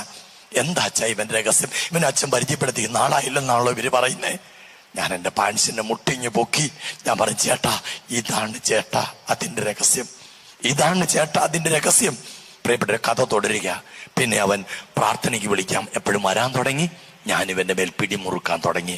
കാരണം ഇവനെ ഒരു ജീവിതാവസ്ഥയിലേക്ക് തിരിച്ചുവിടണം. അങ്ങനെ 4ാമത്തെ സിറ്റിങ്ങില് ഞാൻ പറഞ്ഞു, നീ കല്യാണം കഴിക്കണമെന്ന് പറഞ്ഞു. പറഞ്ഞ അച്ഛാ, എൻ്റെ അപ്പൻ എൻ്റെ ജീവിതത്തിൽ ഇതുവരെ ഇടപെടുമെന്ന് ഞാൻ കാത്തിരുന്നു അച്ഛാ, ഇടപെട്ടില്ല. ഇനി ഞാനൊരു കല്യാണം കഴിച്ചാൽ, എനിക്കൊരു കുഞ്ഞുണ്ടായാൽ അത് ഡിഗ്രി കഴിയുന്നതിന് മുമ്പ് ഞാൻ റിട്ടയർ ചെയ്യേണ്ടി വരും. ഞാൻ പറഞ്ഞു, മോനെ റിട്ടയർമെന്റ് തരാൻ നിനക്ക് ആയുസ് തന്നെന്ന് ആര് കണ്ടടാ? പ്രിയപ്പെട്ടവരെ, 5ാമത്തെ സിറ്റിങ്ങിൽ കട്ടൻ ഡ്രൈ ആയിട്ട് പറഞ്ഞു, നീ കല്യാണം കഴിച്ചേ പറ്റുള്ളൂ എന്ന് പറഞ്ഞു. അവൻ എന്നോട് തിരിച്ചു വല്ലാത്തൊരു ചോദ്യം ചോദിച്ചു കളഞ്ഞു, അച്ഛൻ എന്തിയെ പെണ്ണ് കെട്ടാഞ്ഞെന്നും. ഞാൻ പറഞ്ഞു, മോനെ ഞാൻ വൈദികനായതുകൊണ്ടാ, നിനക്ക് അങ്ങനെ എന്തെങ്കിലും ചിന്തയുണ്ടെങ്കിൽ ഞാൻ നിന്നെ ഉപദ്രവിക്കത്തില്ലെന്ന് പറഞ്ഞു. പ്രിയപ്പെട്ടവരെ, 2001 ഏപ്രിൽ മാസം 24-ാം തീയതി അന്ന് നിങ്ങളുടെ അടുത്ത് നെല്ലിക്കുന്ന്, തൃശ്ശൂർ നെല്ലിക്കുന്ന് ഡോൺ ബോസ്കോ മഠത്തിൽ ബഹുമാന്റെ സിസ്റ്റേഴ്സിന്റെ ധ്യാനം നയിച്ചുകൊണ്ടിരിക്കുക. 24-ാം തീയതി രാത്രി ധ്യാനം, 25 രാവിലെ കുർബാനയോട് അവസാനിക്കുക. ഞാൻ പറഞ്ഞേടാ, നിന്റെ വണ്ടിയായിട്ടൊന്ന് നെല്ലിക്കുന്ന് വരെ വരണം, വണ്ടിക്ക് അത് വേറെ ആരും വേണ്ട, നീ മാത്രം വന്നാ മതി. എനിക്ക് വേറെ വണ്ടി കിട്ടാഞ്ഞിട്ടല്ല, എനിക്ക് ഇവനെ വേണം. അവൻ എത്തി. തിരിച്ച് കാപ്പിയും കഴിഞ്ഞ് ഞങ്ങൾ തിരിച്ച് എറണാകുളത്തേക്ക് യാത്ര ചെയ്യുമ്പോൾ തലൂർ എന്ന് പറയുന്ന സ്ഥലത്തെത്തുമ്പം അവൻ തന്റെ വിവാഹത്തിന് സമ്മതം മൂളി. 2001 നവംബർ 17 കാഞ്ഞിരപ്പള്ളി ബസിലിക്കയിൽ വെച്ച് അവന്റെ വിവാഹം ആശീർവദിച്ചു. എനിക്കൊരു ജീവിതമില്ല എന്ന് എഴുതി തള്ളിയവന്റെ ജീവിതത്തിൽ അമ്മ 2 കുഞ്ഞുങ്ങളെ, പെൺകുഞ്ഞുങ്ങളാണ് അവനെ കെട്ടിച്ച്, 2 കുഞ്ഞുങ്ങൾ പെൺകുട്ടികളാ. 2 പേരെ മാമോദിസ ആലുവ സെന്റ് ഡൊമിനിക് പള്ളിയിൽ വെച്ചു. പിന്നീട് അവർ രാത്രി കുർബാന സ്വീകരണവും സ്ഥൈര്യലേപനവും സെന്റ് ജോസഫ്സ് പള്ളി മംഗലപ്പുഴ ആലുവായി തന്നെയുള്ള പള്ളിയാണ്, അവിടെ വെച്ചും ഞാൻ തന്നെയാണ് നിർവഹിച്ചത്. പ്രിയപ്പെട്ട ഒരു ജ്യോതി സെക്യൂരിറ്റീസിന്റെ ജനറൽ മാനേജറായിട്ട് അവൻ കൊറോണ കഴിഞ്ഞുള്ള സമയത്ത് റിട്ടയർ ചെയ്തു. ഇന്ന് കാഞ്ഞിരപ്പള്ളിയിലേക്ക് അവൻ താമസം മാറ്റി. അവൻ പറയുന്നൊരു കാര്യമുണ്ട്, അച്ഛാ, ജീവിതം എനിക്കില്ല എന്ന് എഴുതി തള്ളിയ എൻ്റെ ജീവിതത്തിൽ അമ്മ എനിക്ക് തന്ന മാധ്യസ്ഥത്തിന്റെ ശക്തിയാണ് എൻ്റെ ജീവിതം. ഹല്ലേലൂയ. സ്വരത്തിൽ പറഞ്ഞേ ഹല്ലേലൂയ, ഹല്ലേലൂയ, ഹല്ലേലൂയ. നമുക്കൊന്ന് എഴുന്നേറ്റ് നിൽക്കാം. ഇവിടെ ഒരു ഗാനം പാടിയ ശേഷം ബാക്കി നമുക്ക് കേൾക്കാം. നമുക്ക് ചേർന്ന് കരങ്ങളടിച്ചൊരു ഗാനം പാടി നമുക്ക് ദൈവത്തെ ഒന്ന് മഹത്വപ്പെടുത്താം. എല്ലാവരും ചേർന്ന് പരിശുദ്ധ അമ്മയോട് ചേർന്ന് ദൈവത്തെ മഹത്വപ്പെടുത്തിക്കൊണ്ട് നമുക്കൊരു ഗാനം പാടി ദൈവത്തെ ഒന്ന് മഹത്വപ്പെടുത്താം. എല്ലാവരും ചേർന്ന് കരങ്ങൾ അടിച്ച് പാടാം. നമുക്ക് ഈ ഗാനം ആലപിക്കുമ്പോൾ താളത്തിൽ കരങ്ങൾ അടിച്ച് ശക്തിയോടെ ചേർന്ന് പാടാം.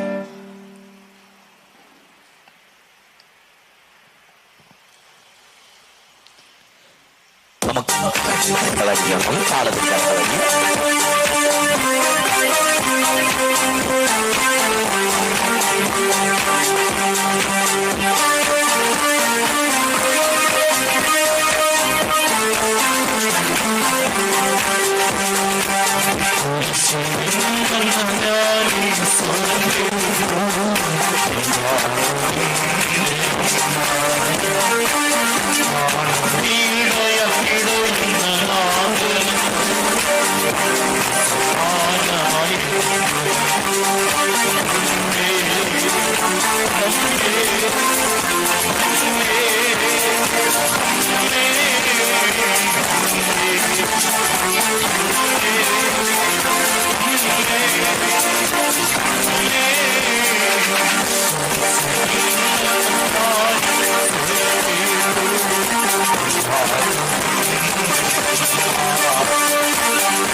സ്തുതിക്കാം. നമുക്ക് എല്ലാവരും ചേർന്ന് സ്തുതിച്ചാൽ hallelujah hallelujah hallelujah hallelujah hallelujah hallelujah hallelujah hallelujah hallelujah hallelujah hallelujah.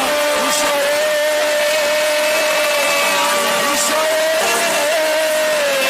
ഈശോയേ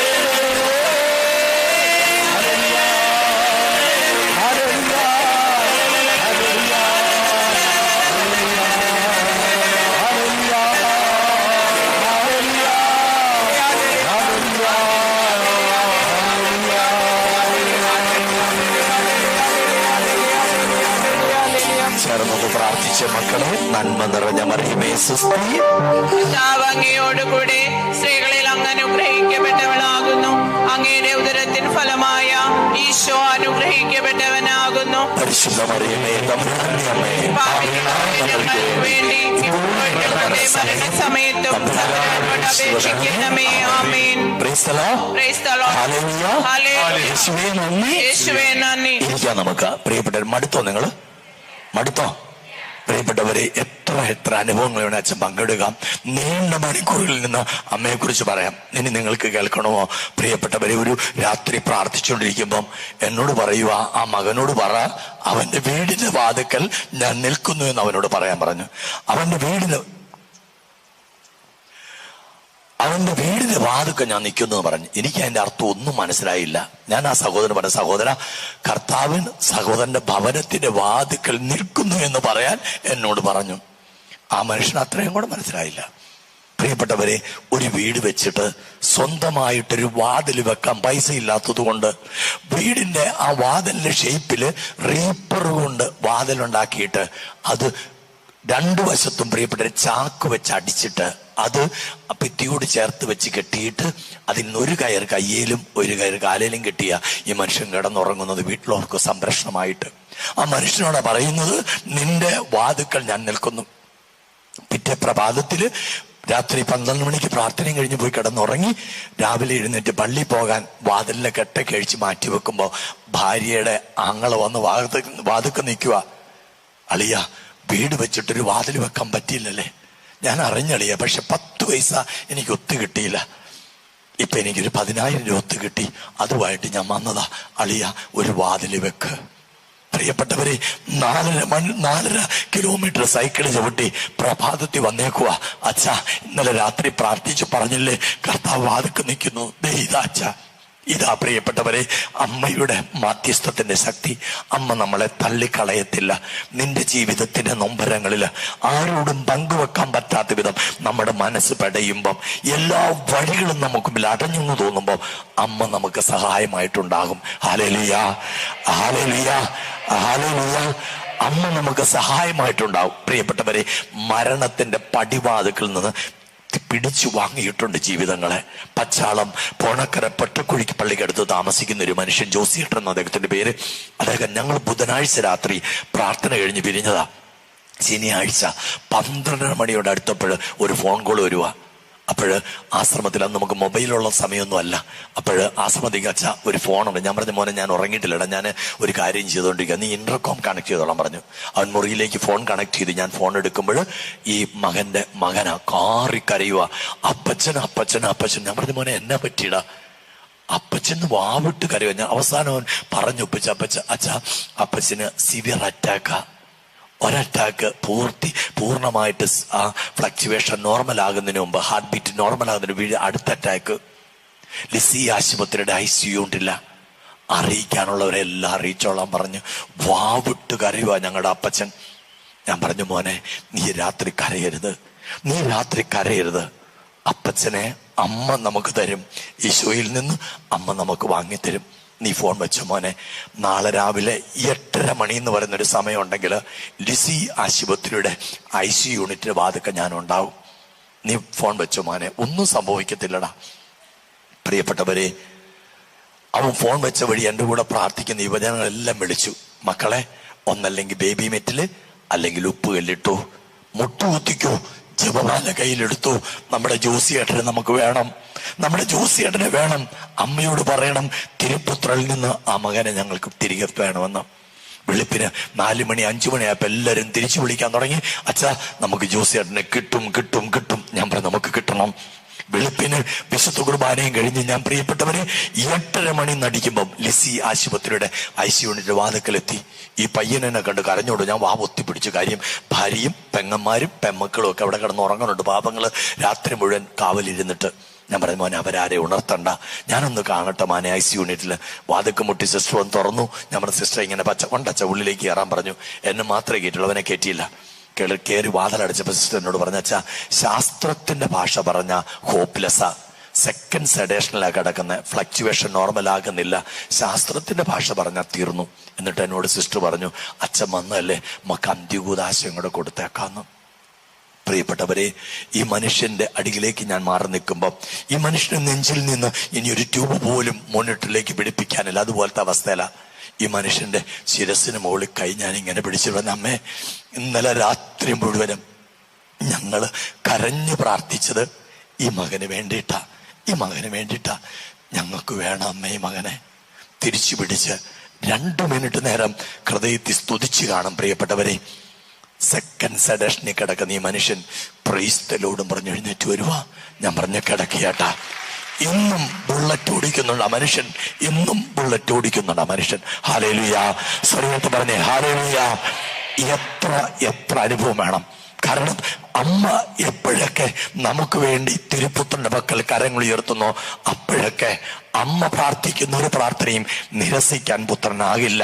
കാരണം ആ അമ്മ സഹിച്ച സഹനങ്ങള് അത്ര വലുതായിരുന്നു. പ്രിയപ്പെട്ടവരെ, ആ സഹനങ്ങളിൽ നിന്ന് ആ അമ്മ തന്റെ രക്ഷണീകൃത്യത്തിൽ തന്നോടൊപ്പം പങ്കുചേർന്നെങ്കിൽ ആ അമ്മ ചോദിക്കുന്നതൊന്നും തിരുപ്പുത്രന് തള്ളിക്കളയാനാവില്ല. ഹല്ലേലൂയ. സ്വരത്ത് പറഞ്ഞേ ഹല്ലേലൂയ, ഹല്ലേലൂയ. പ്രിയപ്പെട്ടവരെ, ഇന്ന് ആലുവായിലുള്ള ധ്യാന കേന്ദ്രത്തിൽ സഹായിക്കാൻ എത്തുന്ന ഒരു ജോസിയേട്ടനുണ്ട്. അദ്ദേഹം ആലുവാക്കാരനാണ്, സമ്പന്നനായൊരു മനുഷ്യൻ. എന്തുകൊണ്ടാണ് അദ്ദേഹം അവിടെ വരുന്നതെന്ന് ചോദിച്ചു കഴിഞ്ഞാല്, പ്രിയപ്പെട്ട കാൾ മാർക്സിന്റെ ചിന്ത തലക്കടിച്ചു കഴിഞ്ഞപ്പോൾ മതം മനുഷ്യനെ മയക്കുന്ന കറുപ്പ് എന്നുള്ള ചിന്ത തലയ്ക്ക് കയറി കഴിഞ്ഞപ്പം പള്ളി വേണ്ട, പട്ടക്കാരൻ വേണ്ട, കൂദാശ വേണ്ട, ഒന്നിനോടും താല്പര്യമില്ല. 3 മക്കളാ, ആവശ്യത്തിന് സമ്പത്തുണ്ട്. മൂത്ത മകളുടെ കല്യാണം കഴിഞ്ഞു. രണ്ടാമത്തവള് MCA master of computer application പഠിച്ചുകൊണ്ടിരിക്കുക, 2ാം വർഷം. പ്രിയപ്പെട്ടവരെ, ഇളയത് മകനാ. പള്ളി പോക്കില്ല, ഞായറാഴ്ച കുർബാന പോലും വേണ്ടാന്ന് ചിന്തിക്കുന്നയാളാ. ഒരു ദിവസം രാവിലെ കോളേജിൽ ഇറങ്ങിയ 2ാമത്തെ മകള് ബോധം കെട്ട് താഴോട്ട് വീഴുന്നു. വാഴ വെട്ടിയിട്ടതുപോലെ കിടക്കുക. വെള്ളം തെളിച്ചിട്ട് ബോധം തെളിയുന്നില്ല. കോരിയെടുത്ത് വണ്ടിയെ കയറ്റിയിട്ട് എറണാകുളത്തെ ഒട്ടുമിക്ക സൂപ്പർ സ്പെഷ്യാലിറ്റി ഹോസ്പിറ്റലിൽ കൊണ്ടുപോയിട്ട് പ്രിയപ്പെട്ടവരെ ആരും സ്വീകരിച്ചില്ല. അവസാനം അമൃതാനന്ദമായ ഹോസ്പിറ്റലില് വെന്റിലേറ്ററിൽ അഡ്മിറ്റാക്കി. 4 ആഴ്ച കഴിഞ്ഞിട്ടും ബോധം തെളിയുന്നില്ല. രോഗമെന്താണെന്ന് പോലും കണ്ടെത്താൻ കഴിയാതെ വിഷമിക്കുന്ന ഡോക്ടേഴ്സ് അവസാനം 4 ആഴ്ചകളിലെ ബോധം കെട്ടുകിടക്കുന്ന അവസ്ഥയിൽ സ്കാനിങ്ങളുടെയും ടെസ്റ്റുകളുടെയൊക്കെ അവസാനം അവർ കണ്ടെത്തി മെനഞ്ചൈറ്റിസ് എന്ന് പറയുന്ന രോഗം, അല്ലെങ്കിൽ മെനഞ്ചൈറ്റിസ് എന്ന് പറയുന്ന രോഗം. ഇത് 2 വിധമുണ്ട് പ്രിയപ്പെട്ടവരെ. ഒന്ന് ബാക്ടീരിയൽ അറ്റാക്കാ, അതിനെന്തെങ്കിലും മരുന്ന് ഇന്നും ശാസ്ത്രത്തിന് തരാനുണ്ട്. മറ്റൊന്ന് വൈറൽ അറ്റാക്കാ, സ്പൈനൽ കോഡ് വഴിയാ വന്ന ശാസ്ത്രം കൈകൂപ്പും. ശാസ്ത്രത്തിനൊന്നും പറയാല്ല, കൈകൂപ്പും. പ്രിയപ്പെട്ടവരെ, ഈ മകളെ കുറിച്ച് പറഞ്ഞ്, ഇവൾക്ക് സ്പൈനൽ കോഡ് വഴിയുള്ള മെനഞ്ചൈറ്റിസ് എന്ന് പറയുന്ന രോഗമാണ്. ശാസ്ത്രം എഴുതി 24 അംഗ സംഘ ഡോക്ടേഴ്സ്, അമൃതാനന്ദമായ ഹോസ്പിറ്റലിലെ 24 അംഗ സംഘ ഡോക്ടേഴ്സ് എഴുതിയ 3 ഓപ്ഷൻസ്. ഒന്ന്, ഒരു പാരലൈസേഷൻ, തളർന്നു പോകാം. ഒന്ന്, ഒരു കോമ സ്റ്റേജ്, എന്നേക്കുമായിട്ട് അബോധാവസ്ഥ. 3, ഒരു മരണം. ഇത് 3ഉമായിരുന്നു അവരുടെ ഒബ്സർവേഷൻസ്. പ്രിയപ്പെട്ടവരെ, ജോസിയേട്ടൻ ആ 24 അംഗ സംഘ ഡോക്ടേഴ്സിനെ മെയിൻ ഡോക്ടറുടെ കയ്യെ പിടിച്ച് വാവിട്ട് കരഞ്ഞു. എത്ര ലക്ഷം വേണമെന്ന് പറ, എനിക്കുള്ളതെല്ലാം വെറ്റി വറക്കി ഞാൻ കൊണ്ടുവരാം, എനിക്ക് എൻ്റെ മോളെ വേണം. ഡോക്ടർ പറഞ്ഞു, മുകളിലൊരു ദൈവമുണ്ട്, വിളിച്ചു പ്രാർത്ഥിച്ചു. മുകളിലൊരു ദൈവമുണ്ട്, വിളിച്ചു പ്രാർത്ഥിച്ചു. പ്രിയപ്പെട്ടവരെ, ഈ മനുഷ്യൻ പിറ്റേ ബുധനാഴ്ച ആരോ ഈ മനുഷ്യനെ നിലവിളി കണ്ട് കൂട്ടിക്കൊണ്ട് വന്ന, ഞാൻ പള്ളിയിൽ നിന്ന് പുറത്തോട്ടിറങ്ങുമ്പോൾ എൻ്റെ കയ്യെ കയറി പിടിച്ചിട്ട് പറഞ്ഞു, എൻ്റെ മോളെ എനിക്ക് വേണമെന്ന് പറഞ്ഞു. ഞാൻ പറഞ്ഞു, ചേട്ടാ ഞാനല്ല, നമുക്ക് പ്രാർത്ഥിക്കാം, അമ്മ തരും, നമുക്ക് പ്രാർത്ഥിക്കാം, അമ്മ തരും.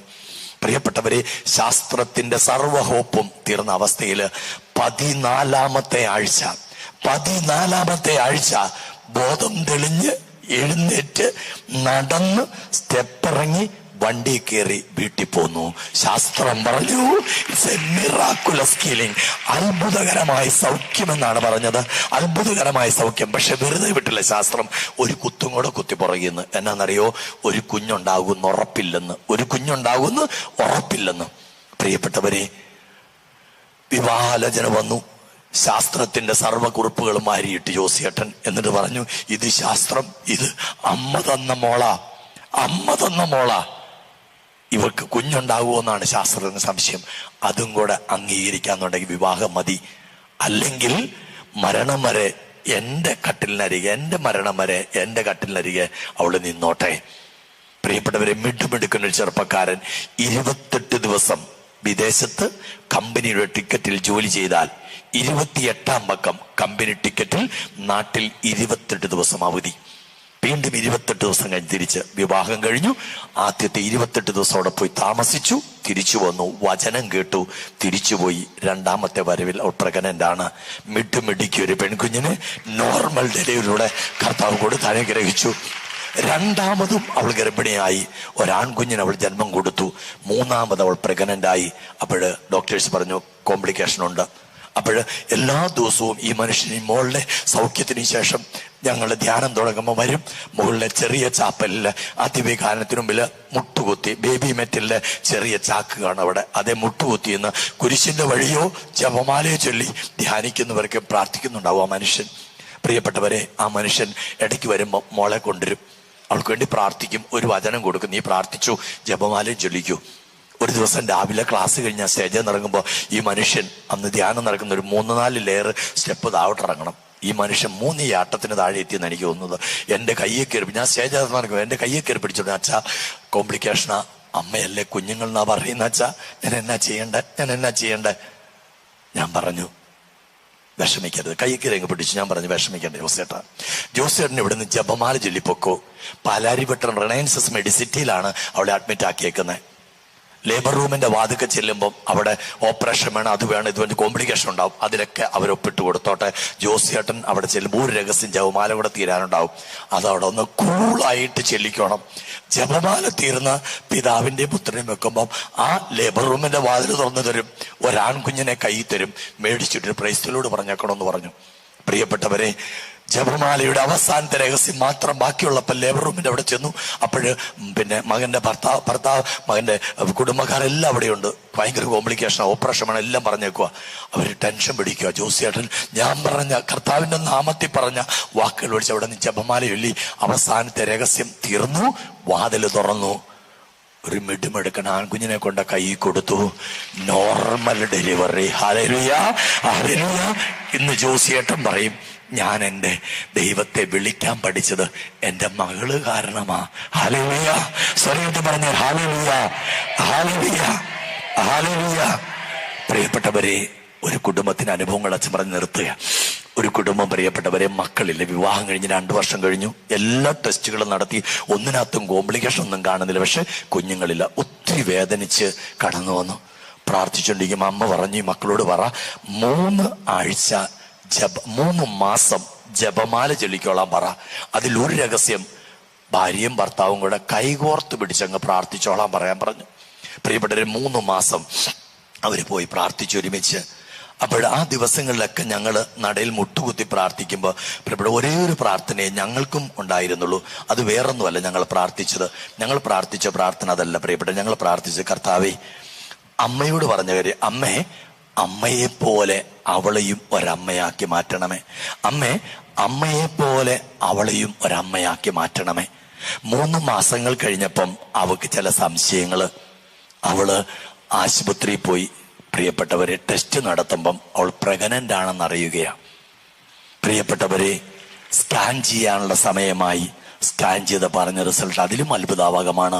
ഒറ്റയടിക്ക് കർത്താവ് കൊടുത്തിരിക്കുന്നത് 4 എണ്ണത്തിനെയാ. ശാസ്ത്രം വിധി എഴുതി സിസേറിയൻ ഓപ്പറേഷൻ വേണമെന്ന്. ബെഡ് റെസ്റ്റ് എടുത്തോളം പറഞ്ഞു. 5.5 മാസം സുന്ദരമായിട്ട് ഓടുക എന്ന് അവൾ ജോലി ചെയ്തു. 5.5 മാസങ്ങൾ ശേഷം അവൾ വൈറ്റിലെയുള്ള ജോയിസ് ഹോസ്പിറ്റലിൽ അഡ്മിറ്റായി. ഒരു മാസാദ്യ വെള്ളിയാഴ്ച വിശുദ്ധ കുർബാനയും ആരാധനയും കഴിഞ്ഞ് ഞാൻ എടപ്പള്ളി പള്ളിയുടെ മുറ്റത്ത് നിൽക്കുമ്പം ഈ ചെറുപ്പക്കാരൻ കരഞ്ഞുകൊണ്ട് ഓടി വരിക. ഞാൻ ചോദിച്ചു, മോനെ എന്നാ പറ്റിയടാ? അച്ഛാ, അവളെ ആശുപത്രിയിൽ അഡ്മിറ്റ് ആക്കി അച്ഛാ. അവൾക്ക് ഭയങ്കര പേടിയാന്നാ പറയുന്നത്. അവൾക്ക് ഇപ്പം അച്ഛനെ കാണണമെന്നാ പറയുന്നത്. അച്ഛൻ എൻ്റെ കൂടെ ഒന്ന് വരുമോ അച്ഛാ? പ്രിയപ്പെട്ടവരെ, നിങ്ങൾക്ക് അറിയുമെന്ന് എനിക്കറിയത്തില്ല, വൈറ്റിലെയുള്ള ജോയ്സ് ഹോസ്പിറ്റൽ എന്ന് പറയുന്നത് സ്ത്രീകൾക്ക് പ്രസവത്തിന് മാത്രമുള്ള ഒരു ആശുപത്രിയാണ്. അവിടെ ഞാൻ ഈ വേഷത്തിൽ കയറി ചെന്നാൽ അവിടെയുള്ളവർ എന്നെ വല്ലാത്തൊരു നോട്ടം നോക്കും. ഞാൻ ചോദിച്ചു, മോനെ ഞാൻ വന്നോ? പക്ഷെ അവൻ്റെ കണ്ണിൽ കൂടി ഒഴുകുന്ന കണ്ണീരിന് മുമ്പിൽ ഞാൻ പറഞ്ഞു, മോനെ ഞാൻ വരാം. അവനോടൊപ്പം അവൾ കിടക്കുന്ന മുറിയിലേക്ക് 2 വശത്തും തലവണ വെച്ചാൽ കിടക്കുന്ന ഏക്കാൻ പോയി. ഞാൻ പറഞ്ഞു, നീ ഇവിടെ കിടക്കുന്ന, നീ അങ്ങോട്ട് ഏക്കുന്നത്, അവിടെ കിടക്കാൻ പറഞ്ഞു. അവൾ കാറാൻ തുടങ്ങി. ഞാൻ ചെയ്ത് എന്തിനാണ് കരയുന്നത്? എനിക്ക് പേടിയാച്ച. എന്നാത്തിനെ? ഓപ്പറേഷനെ. എടി, ഇത് നിന്റെ കഴിവാണോ? അല്ലല്ലോ. അല്ലല്ലോ. ആണോ? അല്ല. പരിശുദ്ധ അമ്മ മധ്യസ്ഥം തേടി തന്നല്ലേ കുഞ്ഞുങ്ങളെ. നിന്റെ ദേഹത്ത് കത്തി വെക്കാനും അമ്മ അനുവദിക്കല്ലടി. കയ്യിലൊരു ജപമാലയുണ്ട്, വാങ്ങി പ്രാർത്ഥിച്ചിട്ട് ഒന്നുകൂടെ ബ്ലെസ് ചെയ്ത് കൈ കൊടുത്തു. നീ ജപമാല പ്രാർത്ഥിച്ചു, നിന്റെ ദേഹത്ത് കത്തി വെക്കാൻ അമ്മ അനുവദിക്കത്തില്ല. ഞാൻ തിരിച്ചു പോന്നു. അവളുടെ ഡേറ്റായി. സിസേറിയൻ ഓപ്പറേഷൻ അല്ലാതെ മറ്റൊരു മാർഗമില്ലെന്ന് ശാസ്ത്രം വിധി എഴുതി. പ്രിയപ്പെട്ടവരെ, ഓപ്പറേഷൻ തിയേറ്റർ ക്ലിയർ ചെയ്തു. ഒരിക്കൽ കൂടി ഡോക്ടർ മുറിയിലെത്തും. ഡോക്ടർക്ക് ഒരു സംശയം, ഒരു നോർമൽ ഡെലിവറിക്ക് ട്രൈ ചെയ്താലോ? ട്രിപ്പ് സ്റ്റാർട്ട് ചെയ്തു. നോർമൽ ഡെലിവറിയിലൂടെ 3 ആൺകുഞ്ഞുങ്ങൾക്കും 1 പെൺകുഞ്ഞിനും അവൾ ജന്മം കൊടുത്തു. Hallelujah, hallelujah, hallelujah, hallelujah, hallelujah. ഇന്ന് ഈ കുഞ്ഞുങ്ങൾ വളർന്ന് പ്രിയപ്പെട്ടവരെ ഒത്തിരി വലിയവരായി. അവരൊക്കെ ബികോം ഒക്കെ പഠിക്കുന്ന അവസ്ഥയിലേക്ക് എത്തിയിട്ടുണ്ട്. അവരുടെ ഫോട്ടോ ഞാൻ കാണിച്ചാൽ 4 കുഞ്ഞുങ്ങൾ, 3 ആൺകുട്ടികളും 1 പെൺകുഞ്ഞുമാണ് കേട്ടോ. ഹല്ലേലൂയ. സോറി എന്ന് പറഞ്ഞേ. Hallelujah, hallelujah, hallelujah, hallelujah. പ്രിയപ്പെട്ടവരെ, ഇടയ്ക്ക് ജോർജ് എന്ന് പറഞ്ഞ അവരുടെ അപ്പച്ചൻ്റെ പേര് ഇടയ്ക്ക് എന്നെ ജോർജ് വിളിക്കാറുണ്ട്.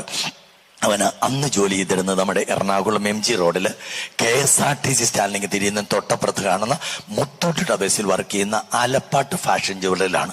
ഇന്ന് ഈ കുഞ്ഞുങ്ങളുടെ അപ്പം ജോലി ചെയ്യുക എറണാകുളം MG റോഡിന്റെ ആരംഭത്തിൽ കാണുന്ന ആലപ്പാട്ട് ഹെറിറ്റേജ് എന്ന് പറയുന്ന സ്ഥാപനത്തിലാണ്. ഇടയ്ക്ക് തന്നെ ജോർജ് വിളിക്കാറുണ്ട്. വെച്ചാൽ ഇന്ന് തൃശ്ശൂരിൽ നിന്ന്, ഇന്ന് തൊടുപുഴയിൽ നിന്ന് ഒരു പാർട്ടീസ്, അല്ലെങ്കിൽ മൂവാറ്റുപുഴയിൽ നിന്ന് ഒരു പാർട്ടീസ് സ്വർണ്ണം എടുക്കാൻ വന്നിരുന്ന വെച്ചാൽ അവര് ജോർജിനെ അന്വേഷിച്ചു. കാരണം ഞാൻ എവിടെയെങ്കിലും ധ്യാനിപ്പിക്കാൻ പോയി സംഭവമൊക്കെ പറയാറുണ്ട്. അപ്പൊ ജോർജ്, നമ്മൾ തോമാശ്രീയുടെ മക്കളും ഫ്രാൻസിസ് സേവറിന്റെ മക്കളും അല്ലേ?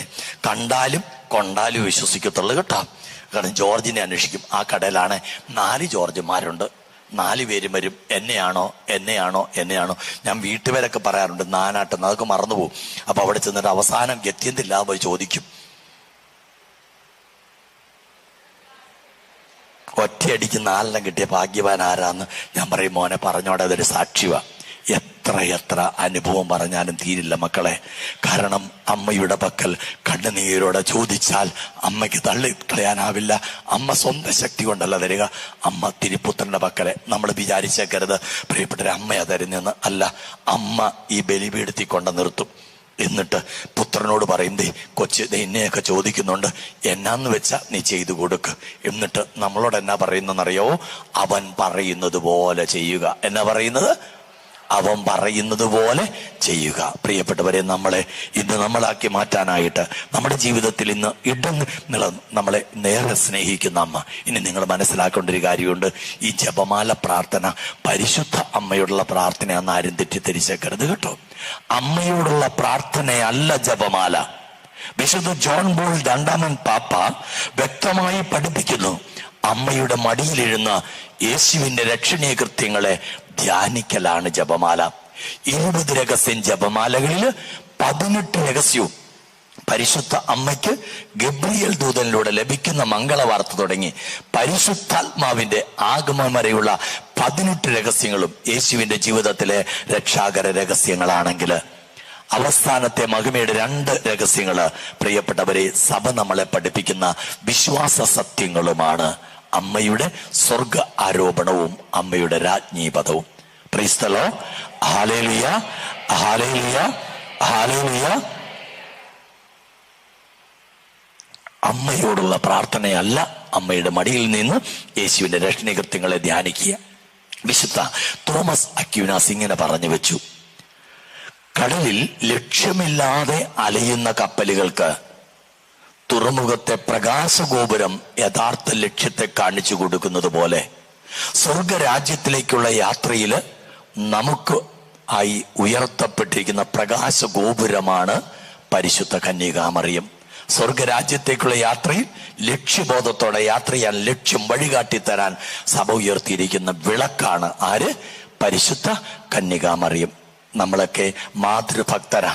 കാരണം കഴുത്തെ കൊന്തയുണ്ട്, കയ്യേൽ ഒരെണ്ണം ചുറ്റിക്കെട്ടി വെച്ചിട്ടുണ്ട്, വിരലേൽ ഒരു കൊന്തയുണ്ട്, പോക്കറ്റിൽ ഒരെണ്ണമുണ്ട്, പേഴ്സിനകത്ത് വേറെണ്ണമുണ്ട്. പ്രിയപ്പെട്ടവരെ, കിടക്കുന്ന കട്ടിലെ ഇഴുകയിൽ ഒരെണ്ണം പിശാചിനെ പേടിയുള്ളതുകൊണ്ട് ചുറ്റിക്കെട്ടി വെച്ചിട്ടുണ്ട്. തലവെണ്ണയുടെ ഉറക്കകത്ത് വേറെണ്ണമുണ്ട്. ഇനി കയ്യെത്തുന്നിടത്ത് വേറൊരു കൊന്ത വെച്ചിട്ടുണ്ട്. നമ്മുടെ വീട്ടിലേക്ക് വന്നാൽ അവിടെയുള്ള സർവമാന പ്രാർത്ഥനാ മുറിയിലെ രൂപങ്ങളിൽ ഓരോ ജപമാല ഇങ്ങനെ തൂങ്ങി തൂങ്ങി കിടക്കുന്നത് കാണാം. ചില സ്ഥലത്ത് കൂട്ടമായും ചില സ്ഥലത്ത് സംഘാതമായും ജപമാല കിടക്കുന്നുണ്ട്. പക്ഷെ നമ്മൾ ജപമാല പ്രാർത്ഥിക്കുന്നുണ്ടോ പ്രിയപ്പെട്ടവരെ? സന്ധ്യാനിസ്കാരത്തിനുള്ള ബാങ്ക് മുഴങ്ങിയാല് മുസ്ലിം സഹോദരന്റെ വീട്ടിലേക്ക് കയറി ചെല്ലുന്ന ആ വ്യക്തിക്ക് നിസ്കരിക്കാൻ ഒരു പായിട്ട് കൊടുക്കും. ഹൈന്ദവന്റെ വീട്ടിലേക്ക് കടന്നു ചെല്ലുമ്പം സന്ധ്യാനാമം തീരുന്നത് വരെ വന്ന അതിഥി മാറി നിൽക്കും. ക്രിസ്ത്യാനി സത്യം പറയണം, നമ്മുടെ വീട്ടിൽ അതിഥികൾ വന്നാൽ അന്ന് നമുക്ക് പറ പറ പറ പറ പ്രാർത്ഥന ഇല്ല. കാരണം എല്ലാരും വന്നതല്ലേ, സന്തോഷല്ലേ പ്രാർത്ഥന. എന്നാ അവരെ കൂടെ കൂട്ടി നമ്മുടെ വീട്ടിലില്ല കേട്ടാ. ഇനി പ്രിയപ്പെട്ടവരെ, നമ്മുടെ വീട്ടില് പ്രാർത്ഥിച്ചുകൊണ്ടിരിക്കുന്നതിന്റെ ഇടയ്ക്കാണ് അതിഥികൾ കയറി വരുന്നെങ്കിലോ, മോനെ എടാ ആണ്ട്ര ആന്റി അങ്കിളും ഒന്ന് പ്രാർത്ഥന നിർത്തിക്കോ. അവൻ എങ്ങനെയും ഇത് നിർത്താൻ നോക്കിയിരിക്കുക. അവൻ ഉടനെ പ്രാർത്ഥിക്കും, ഈ പേജിലെ മാതാവേ ഞങ്ങൾക്ക് വേണ്ടി അപേക്ഷിക്കണമേ, അപ്പുറത്തെ പേജിലെ മാതാവേ ഞങ്ങൾക്ക് വേണ്ടി അപേക്ഷിക്കണമേ, അതിന്റെ അപ്പുറത്തെ പേജിലെ മാതാവേ ഞങ്ങൾക്ക് വേണ്ടി അപേക്ഷിക്കണമേ, 3 എമരാട്ടിൻകുട്ടി ഞങ്ങൾക്ക് വേണ്ടി അപേക്ഷിക്കണമേ. ഒറ്റ അടിക്ക് തീർന്നു കേട്ടോ. സൂപ്പർ ഫാസ്റ്റ് ബസ് നമ്മുടെ വീടിന്റെ അതിലെ പോവുകയാണ്. ഇടയ്ക്കിടയ്ക്ക് പ്രിയപ്പെട്ടവരെ, സൂപ്പർ ഫാസ്റ്റ് ബസ് അതിന്റെ ആക്സിലേഷനിൽ നിന്ന് പിന്നെ കാലെടുത്ത് ഡ്രൈവർ അതിന്റെ ബ്രേക്കേ കൊടുക്കും. കാരണം അതിനേക്കാൾ സ്പീഡിലൊരു സാധനം കയറി പോവുക. എന്നാന്നറിയോ കേൾക്കുന്നത്? മറിഞ്ഞ കുത്തി സ്ത്രീകൾ വാഴക്കുളത്തിന് പോയി ഇംപ്ലാന്റ് അമ്മ എന്നാന്ന് പറഞ്ഞേ? മറിഞ്ഞൊരു കുത്തി സ്ത്രീകൾ വാഴക്കുളത്തിന് പോയി ഇംപ്ലാന്റ് തമ്പുരാന്റെ അമ്മ എന്നാണ് കേട്ടോ. ഇപ്പൊ പിന്നെ മറുഭാഷയിലല്ലേ നമ്മുടെ പ്രാർത്ഥന കരിസ്മാറ്റിക് നവീകരണ മന്ത്രം. പിന്നെ ഇൻഡഷ്ണമേ എന്നാണത്? ഞങ്ങൾക്ക് വേണ്ടി അപേക്ഷിക്കണമെന്നാണ് കേട്ടോ. പ്രിയപ്പെട്ട, ഞാൻ പറഞ്ഞതുകൊണ്ട് നിങ്ങളാരും ജപമാല ചൊല്ലണ്ട. നമ്മുടെ ജപമാല പ്രാർത്ഥന പ്രിയപ്പെട്ടവരെ, നമ്മുടെ വിരൽത്തുമ്പിലിരുന്ന ഓരോ ജപമാല മണികളോടൊപ്പം നിയോഗം സമർപ്പിച്ച് കണ്ണുനീരോടെ ഉയർത്താൻ തയ്യാറ്. വെറും കടത്തു കഴിക്കലല്ല, കടമ തീർക്കലല്ല, മറിച്ച് ജീവിതത്തിന്റെ സമർപ്പണമായി ജപമാല മാറുമ്പം പ്രിയപ്പെട്ടവർ നമ്മുടെ ജീവിതങ്ങൾ മാറും. കാരണം അമ്മ നമ്മളെ ഈശോയുടെ അരികിൽ കൊണ്ട് നിർത്തും. എന്നിട്ട് ഈശോയോട് പറയും, അവൻ പറഞ്ഞത് ഇനി എന്നെ ദുഃഖമായിട്ടാ വന്നേക്കണേ, അവനോട് പറ അവൻ എന്നാന്ന് വെച്ചാൽ ചെയ്തു കൊടുക്ക് അവന്ന് പറയും. അവൻ പറയുന്ന പോലെ ചെയ്യും. ചിലരോട് പറയും, വലിയ കടബാധ്യതയായിട്ട് വരുമ്പോൾ ഞാൻ പറയേണ്ട മക്കളെ ഒന്നൊരു ധ്യാനം കൂടും. അവര് പലരും എന്നോട് മുഖത്തു നോക്കി ചോദിച്ചിട്ടൊരു ചോദ്യമുണ്ട്, അച്ഛാ ധ്യാനം കൂടിയാ പൈസ തമ്പുരാൻ തരുവോ? നിങ്ങൾ എന്നാ പറയുന്നു? പറ. എന്തോ? ഉവ്വ.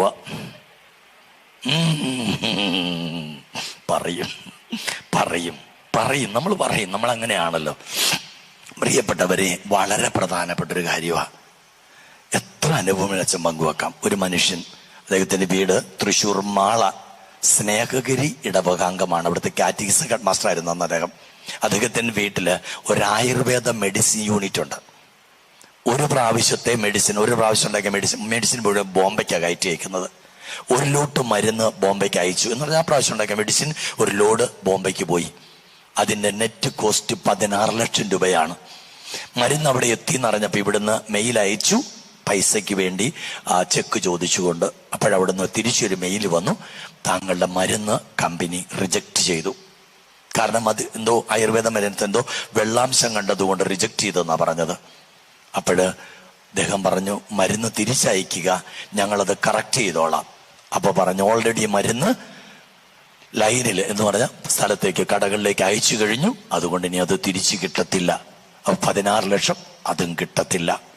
ഒരു പാവപ്പെട്ടവന്റെ ജീവിതത്തിൽ 16 ലക്ഷം, അവന്റെ ജീവിതം മുഴുവൻ ഇരുളടഞ്ഞതായി തീരുകയാണ്. നിരാശയിലേക്ക് പോവുക ജീവിതം. അപ്പോഴാണ് പ്രിയപ്പെട്ടവരെ ഒരു സിസ്റ്റർ ഈ മനുഷ്യന്റെ ഭാര്യയെ കണ്ടുമുട്ടിയിട്ട് പറഞ്ഞു, ചേച്ചി ഒരു ധ്യാനത്തിന് പോകും. അങ്ങനെ ധ്യാനത്തിന് വന്നു. ആ ചേച്ചി ധ്യാനം കൂടി പോയി കഴിഞ്ഞിട്ട് പിറ്റേ ധ്യാനത്തിന് ഭർത്താവിനെ പറഞ്ഞു വിട്ടു. ഭർത്താവ് ഞായറാഴ്ച വന്ന് ഫോൺ സ്വിച്ച് ഓഫ് ചെയ്ത് ഫോൺ കയ്യിൽ തന്നു. മനസ്സ് മുഴുവൻ നിരാശയാ. എവിടുന്ന് കിട്ടാൻ, ആര് കിട്ടാൻ?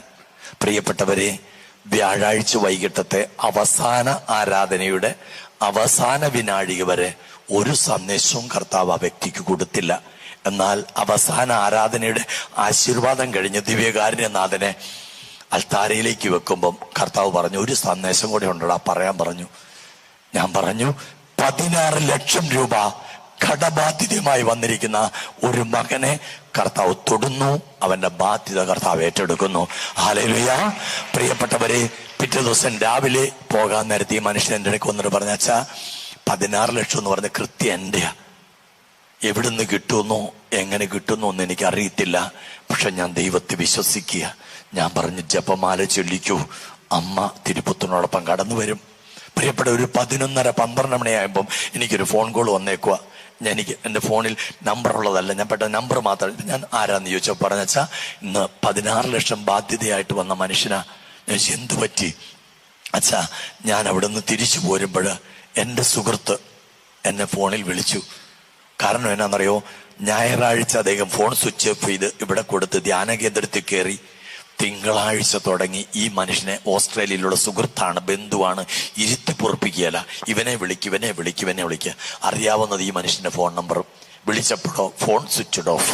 തിങ്കളാഴ്ച സ്വിച്ച്ഡ് ഓഫ്, ചൊവ്വാഴ്ച സ്വിച്ച്ഡ് ഓഫ്, ബുധനാഴ്ച സ്വിച്ച്ഡ് ഓഫ് ആയി കഴിഞ്ഞ മനുഷ്യൻ ഇരിക്കാൻ പറ്റുന്നില്ല. കർത്താവിന്റെ ആത്മാവ് പറഞ്ഞു, നിന്റെ അക്കൗണ്ടിൽ നിന്ന് 16 ലക്ഷം അവന്റെ അക്കൗണ്ടിലേക്ക് ട്രാൻസ്ഫർ ചെയ്യും. പ്രിയപ്പെട്ടവരെ, ആ മനുഷ്യൻ നെഞ്ചിൽ നിന്ന് ഉയരുന്ന ഒരു തള്ള, അതുകൊണ്ട് പിടിച്ചു നീക്കാൻ പറ്റിയില്ല. 16 ലക്ഷം ഈ മനുഷ്യന്റെ അക്കൗണ്ടിലേക്ക് ട്രാൻസ്ഫർ ചെയ്ത് കാത്തിരിക്കുക. ഇവനെ ഫോണിൽ കിട്ടണ്ടേ? അപ്പോഴാ വെള്ളിയാഴ്ച കിട്ടിയത്. നിനക്കിത് എന്നാ സംഭവിച്ചത്? എന്നെ ഇവിടെ കർത്താവ് ഇരുത്തി പൊറപ്പിച്ചിട്ടില്ല, നിന്റെ അക്കൗണ്ടിലേക്ക് ഞാൻ 16 ലക്ഷം ട്രാൻസ്ഫർ ആക്കിയിട്ടുണ്ട്. Hallelujah, hallelujah, hallelujah. പ്രിയപ്പെട്ട, ഈ സംഭവം അടുത്ത ധ്യാനത്തിൽ അച്ഛൻ പങ്കുവെക്കുക. നമ്മൾ ഈ സംഭവം കേൾക്കുമ്പോഴേ നടന്നൊരു അത്ഭുതം കേൾക്കാൻ വേണ്ടിയിട്ടല്ല. ഈ അച്ഛൻ ഓരോ കാര്യം പറയുമ്പോൾ നിങ്ങളൊരു സാധനം വർക്ക് ചെയ്യുന്നുണ്ടെന്ന് അച്ഛൻ അറിയേണ്ടത്. ഈ അത്ഭുതം അല്ല അച്ഛൻ നോക്കുന്നത്. എന്താ, നമ്മൾ ഈ സംഭവം കേൾക്കുമ്പോൾ നമ്മുടെ ഉള്ളിലൊരു സാധനം വർക്ക് ചെയ്യുന്നുണ്ട്. എന്നാ? എന്തോ? പരിശുദ്ധാത്മാവെന്ന് മനസ്സിലായി. ഒരു സാധനം, വിശ്വാസം. എന്താണ്? വിശ്വാസം, പ്രാർത്ഥനയുള്ള വിശ്വാസം. ഇവിടെ 16 ലക്ഷത്തിന്റെ ബാധ്യത പങ്കുവെക്കുമ്പോൾ 32 ലക്ഷം രൂപ കടമായിട്ടൊരു മനുഷ്യൻ വന്നിരിക്കുക. ആ മനുഷ്യൻ ചിന്തിച്ചു, എനിക്ക് നേരെ ഇരട്ടിയ കടം. പ്രിയപ്പെട്ടവരെ, ബിസിനസിനെ തുടർന്ന് ഉള്ള ഭൂമി പണയപ്പെടുത്തി അത് പ്രിയപ്പെട്ട ജപ്തിയുടെ വക്കിലെത്തി. 32 ലക്ഷം രൂപ. ഇന്ന് 10,000 രൂപ സാലറിക്ക് ഒരു കമ്പനി ജോലി ചെയ്തുകൊണ്ടിരിക്കുകയാണ്. വീട് നഷ്ടപ്പെട്ടു. പ്രിയപ്പെട്ട ഒരു വാടക വീട്ടിലാണ് താമസിക്കുന്നത്. 2 പെൺകുട്ടികളുണ്ട് കല്യാണം കഴിക്കാൻ. 47 വയസ്സ് കഴിഞ്ഞു. ഇനി എങ്ങനെ ഈ കടം വീട്ടി മക്കളുടെ കല്യാണം നടത്തും? മനുഷ്യൻ കരഞ്ഞ് പ്രാർത്ഥിക്കുക. ഇത് കേട്ടപ്പോൾ പുള്ളിക്കൊരു പ്രത്യാശ, ദൈവം ഇടപെടും. പ്രിയപ്പെട്ട, ധ്യാനത്തിന്റെ അവസാന ദിവസം പറഞ്ഞു, 15 മക്കളുടെ ജീവിതത്തിൽ സാമ്പത്തിക മേഖലയിൽ കർത്താവ് ഇടപെടുന്നു. അതിൽ ഒരു മകന്റെ ജീവിതത്തിൽ ആ മകൻ പ്രതീക്ഷിച്ചതിലും അധികം കൊടുത്ത് കർത്താവ് അനുഗ്രഹിക്കുന്നു. പ്രിയപ്പെട്ടവരെ, ആ മനുഷ്യൻ അന്ന് തിരികെ വീട്ടിലെത്തി. പ്രാർത്ഥന കഴിഞ്ഞ് ധ്യാനം കഴിഞ്ഞ് പ്രാർത്ഥിച്ചു. എവിടുന്ന് ആര് കിട്ടും 32 ലക്ഷം രൂപ? പ്രിയപ്പെട്ടവരെ, അപ്പോഴാണ് അദ്ദേഹത്തിന് ഓർമ്മ വന്നത്, അദ്ദേഹത്തിന്റെ സുഹൃത്ത് ബന്ധുവാണ്, USA-ലുണ്ട്. ഇതുവരെ ഒന്നും ചോദിച്ചിട്ടില്ല. ഇത്രയും പൈസ എന്നാലും അയാൾ തരാനും പോകുന്നില്ല. പക്ഷെ അദ്ദേഹത്തെ വിളിച്ചിട്ട് പറഞ്ഞു, എന്റെ അവസ്ഥ ഇതാണ്, എനിക്കൊരു വിസ തരാമോ?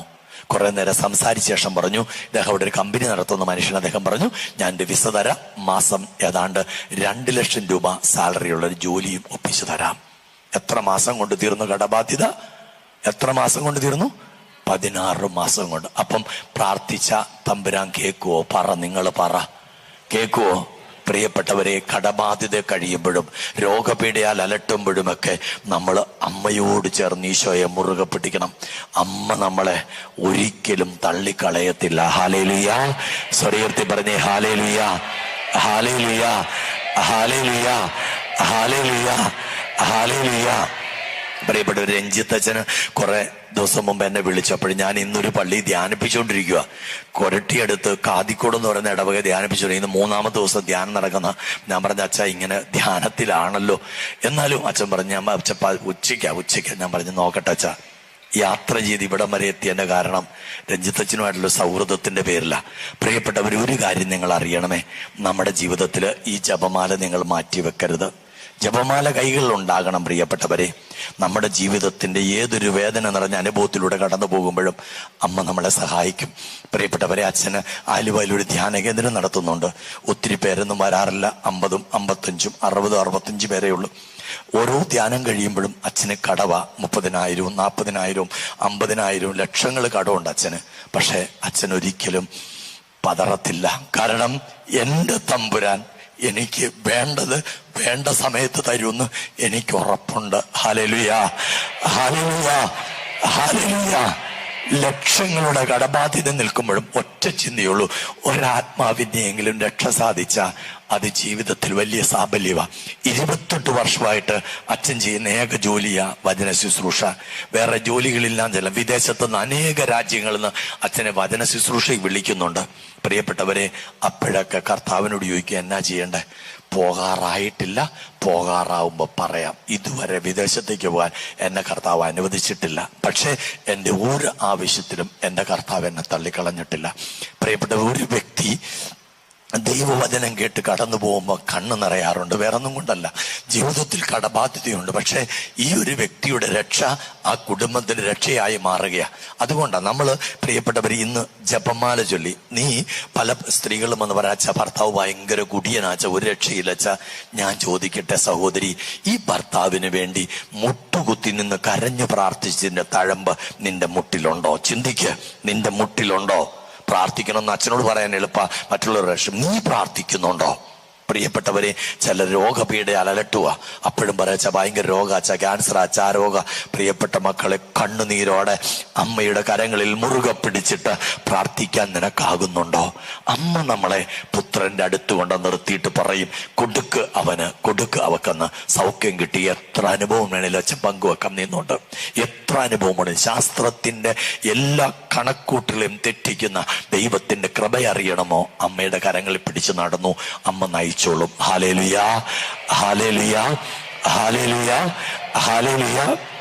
പ്രിയപ്പെട്ടവരെ, ഞങ്ങളുടെ വചന കൂടാരത്തില് രാവിലെ ജപമാല ചെല്ലാൻ വരുന്ന ഒരു ടീച്ചറുണ്ട്. സ്കൂളിൽ പഠിപ്പിക്കുന്ന ടീച്ചറാ. ടീച്ചറുടെ മകൾക്ക് MBBS അഡ്മിഷൻ.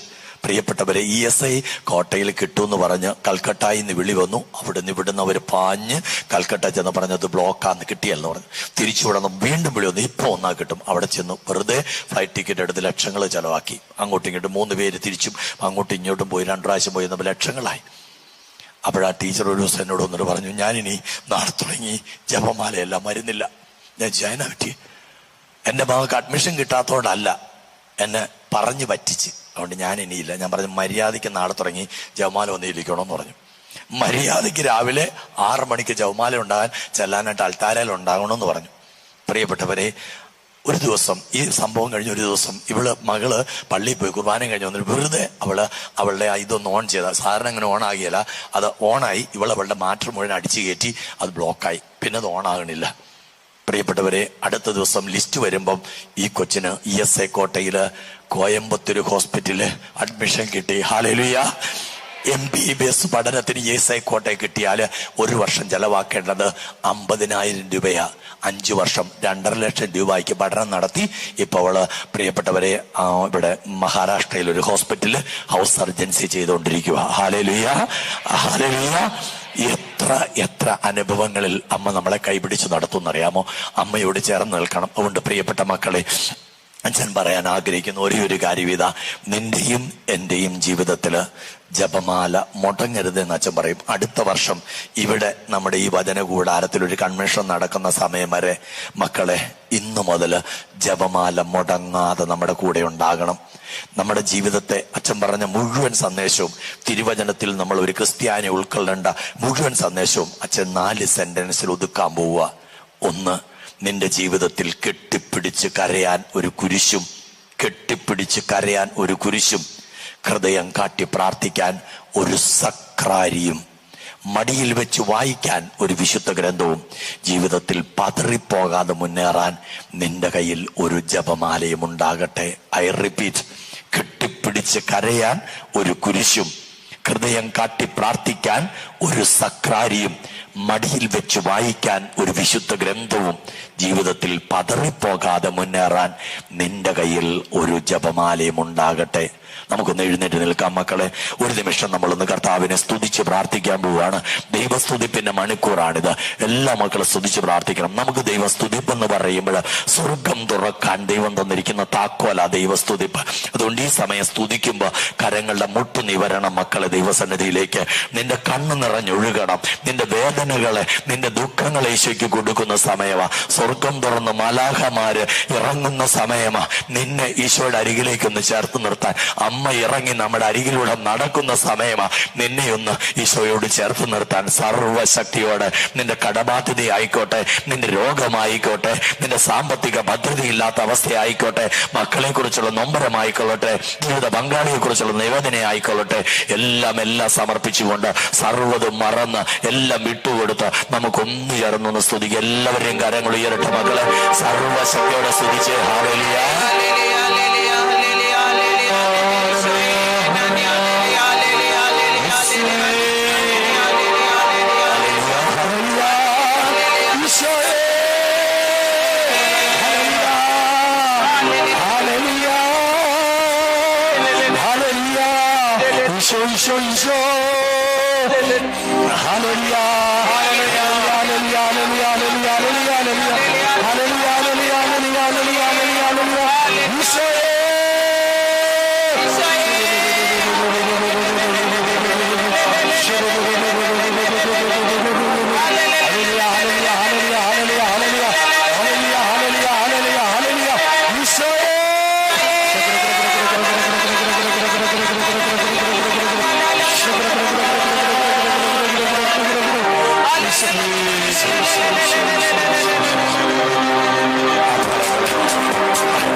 ചേർത്ത് വെക്കാം മക്കളെ. കരങ്ങൾ ഹൃദയത്തോടൊന്ന് ചേർത്ത് വെക്കാം.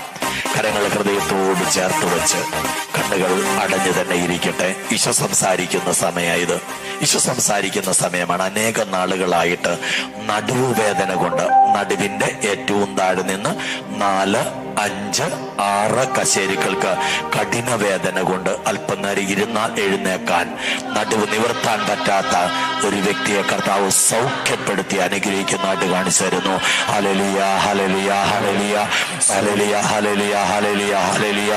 3 വർഷത്തിലേറെയായിട്ട് വീടിന്റെ പണി ആരംഭിച്ചിട്ടും അത് പൂർത്തീകരിക്കാൻ പറ്റാതെ വിഷമിച്ചു നിൽക്കുന്ന ഒരു കുടുംബത്തെ കർത്താവ് ഭവനം പണി പൂർത്തീകരിക്കാൻ കൃപ കൊടുത്ത് അനുഗ്രഹിക്കുന്നതായിട്ട് കാണിച്ചു തരുന്നു. Hallelujah, hallelujah, hallelujah, hallelujah, hallelujah, hallelujah, hallelujah, hallelujah, hallelujah, hallelujah.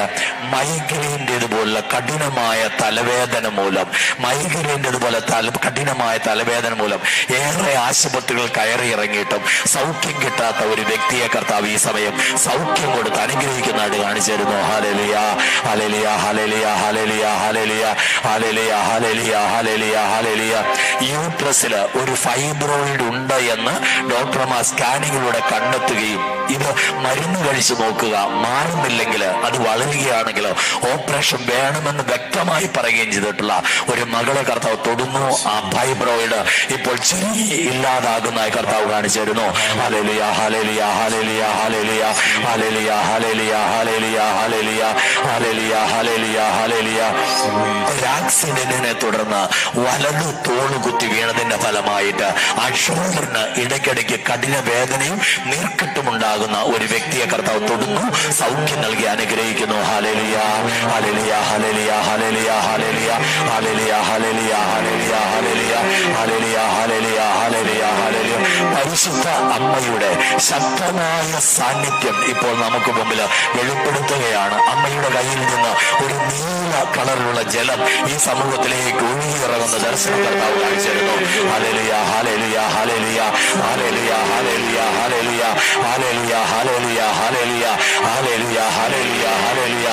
മകന്റെ വിവാഹ തടസ്സത്തെ ഓർത്ത് നൊമ്പരപ്പെട്ട് പ്രാർത്ഥിച്ചുകൊണ്ടിരിക്കുന്ന ഒരു കുടുംബത്തെ കർത്താവ് കാണിച്ചിരുന്നു. ആ കുടുംബത്തിന്റെ പ്രാർത്ഥന കേട്ട് ആ മകന്റെ വിവാഹ തടസ്സം കർത്താവ് ആയിട്ട് കാണിച്ചിരുന്നു. Hallelujah, hallelujah, hallelujah, hallelujah, hallelujah, hallelujah, hallelujah, hallelujah, hallelujah, hallelujah, hallelujah, hallelujah, hallelujah. ഇത്രത്തോളം പാപം ജയം തന്ന ദൈവത്തിന് സ്തോത്രം. നമുക്കൊന്ന് ശക്തിയോടെ താളത്തിൽ കരങ്ങളടിച്ച് ഗാനത്തിന്റെ ഇരടികൾ പാടാം. പാടുമ്പോൾ കാലുകൾ ഇടത്തോട്ടും വലത്തോട്ടും ഒന്ന് മാറ്റി ചവിട്ടി ഇരുവശങ്ങളിലേക്ക് കരങ്ങൾ അടിച്ച് ശക്തിയോടെ ചേർന്ന് പാടെല്ലാവരും. എത്ര വൈകിലും നീ അടങ്ങി പാടിക്കും. ഈ സമയം സൗഖ്യമൊഴുകുന്ന സമയം, ശക്തിയോടെ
രക്ഷകന് സ്തോത്രം, ഇനിയും കൃപകൻ കരുതിടവേ, ഇനിയും നടത്തണ തിരുഹിതമ്പേ, ഇനിയും നടത്തണ തിരുഹിതമ്പേ. നന്മ നിറഞ്ഞ മറിയമേ സുസ്തി.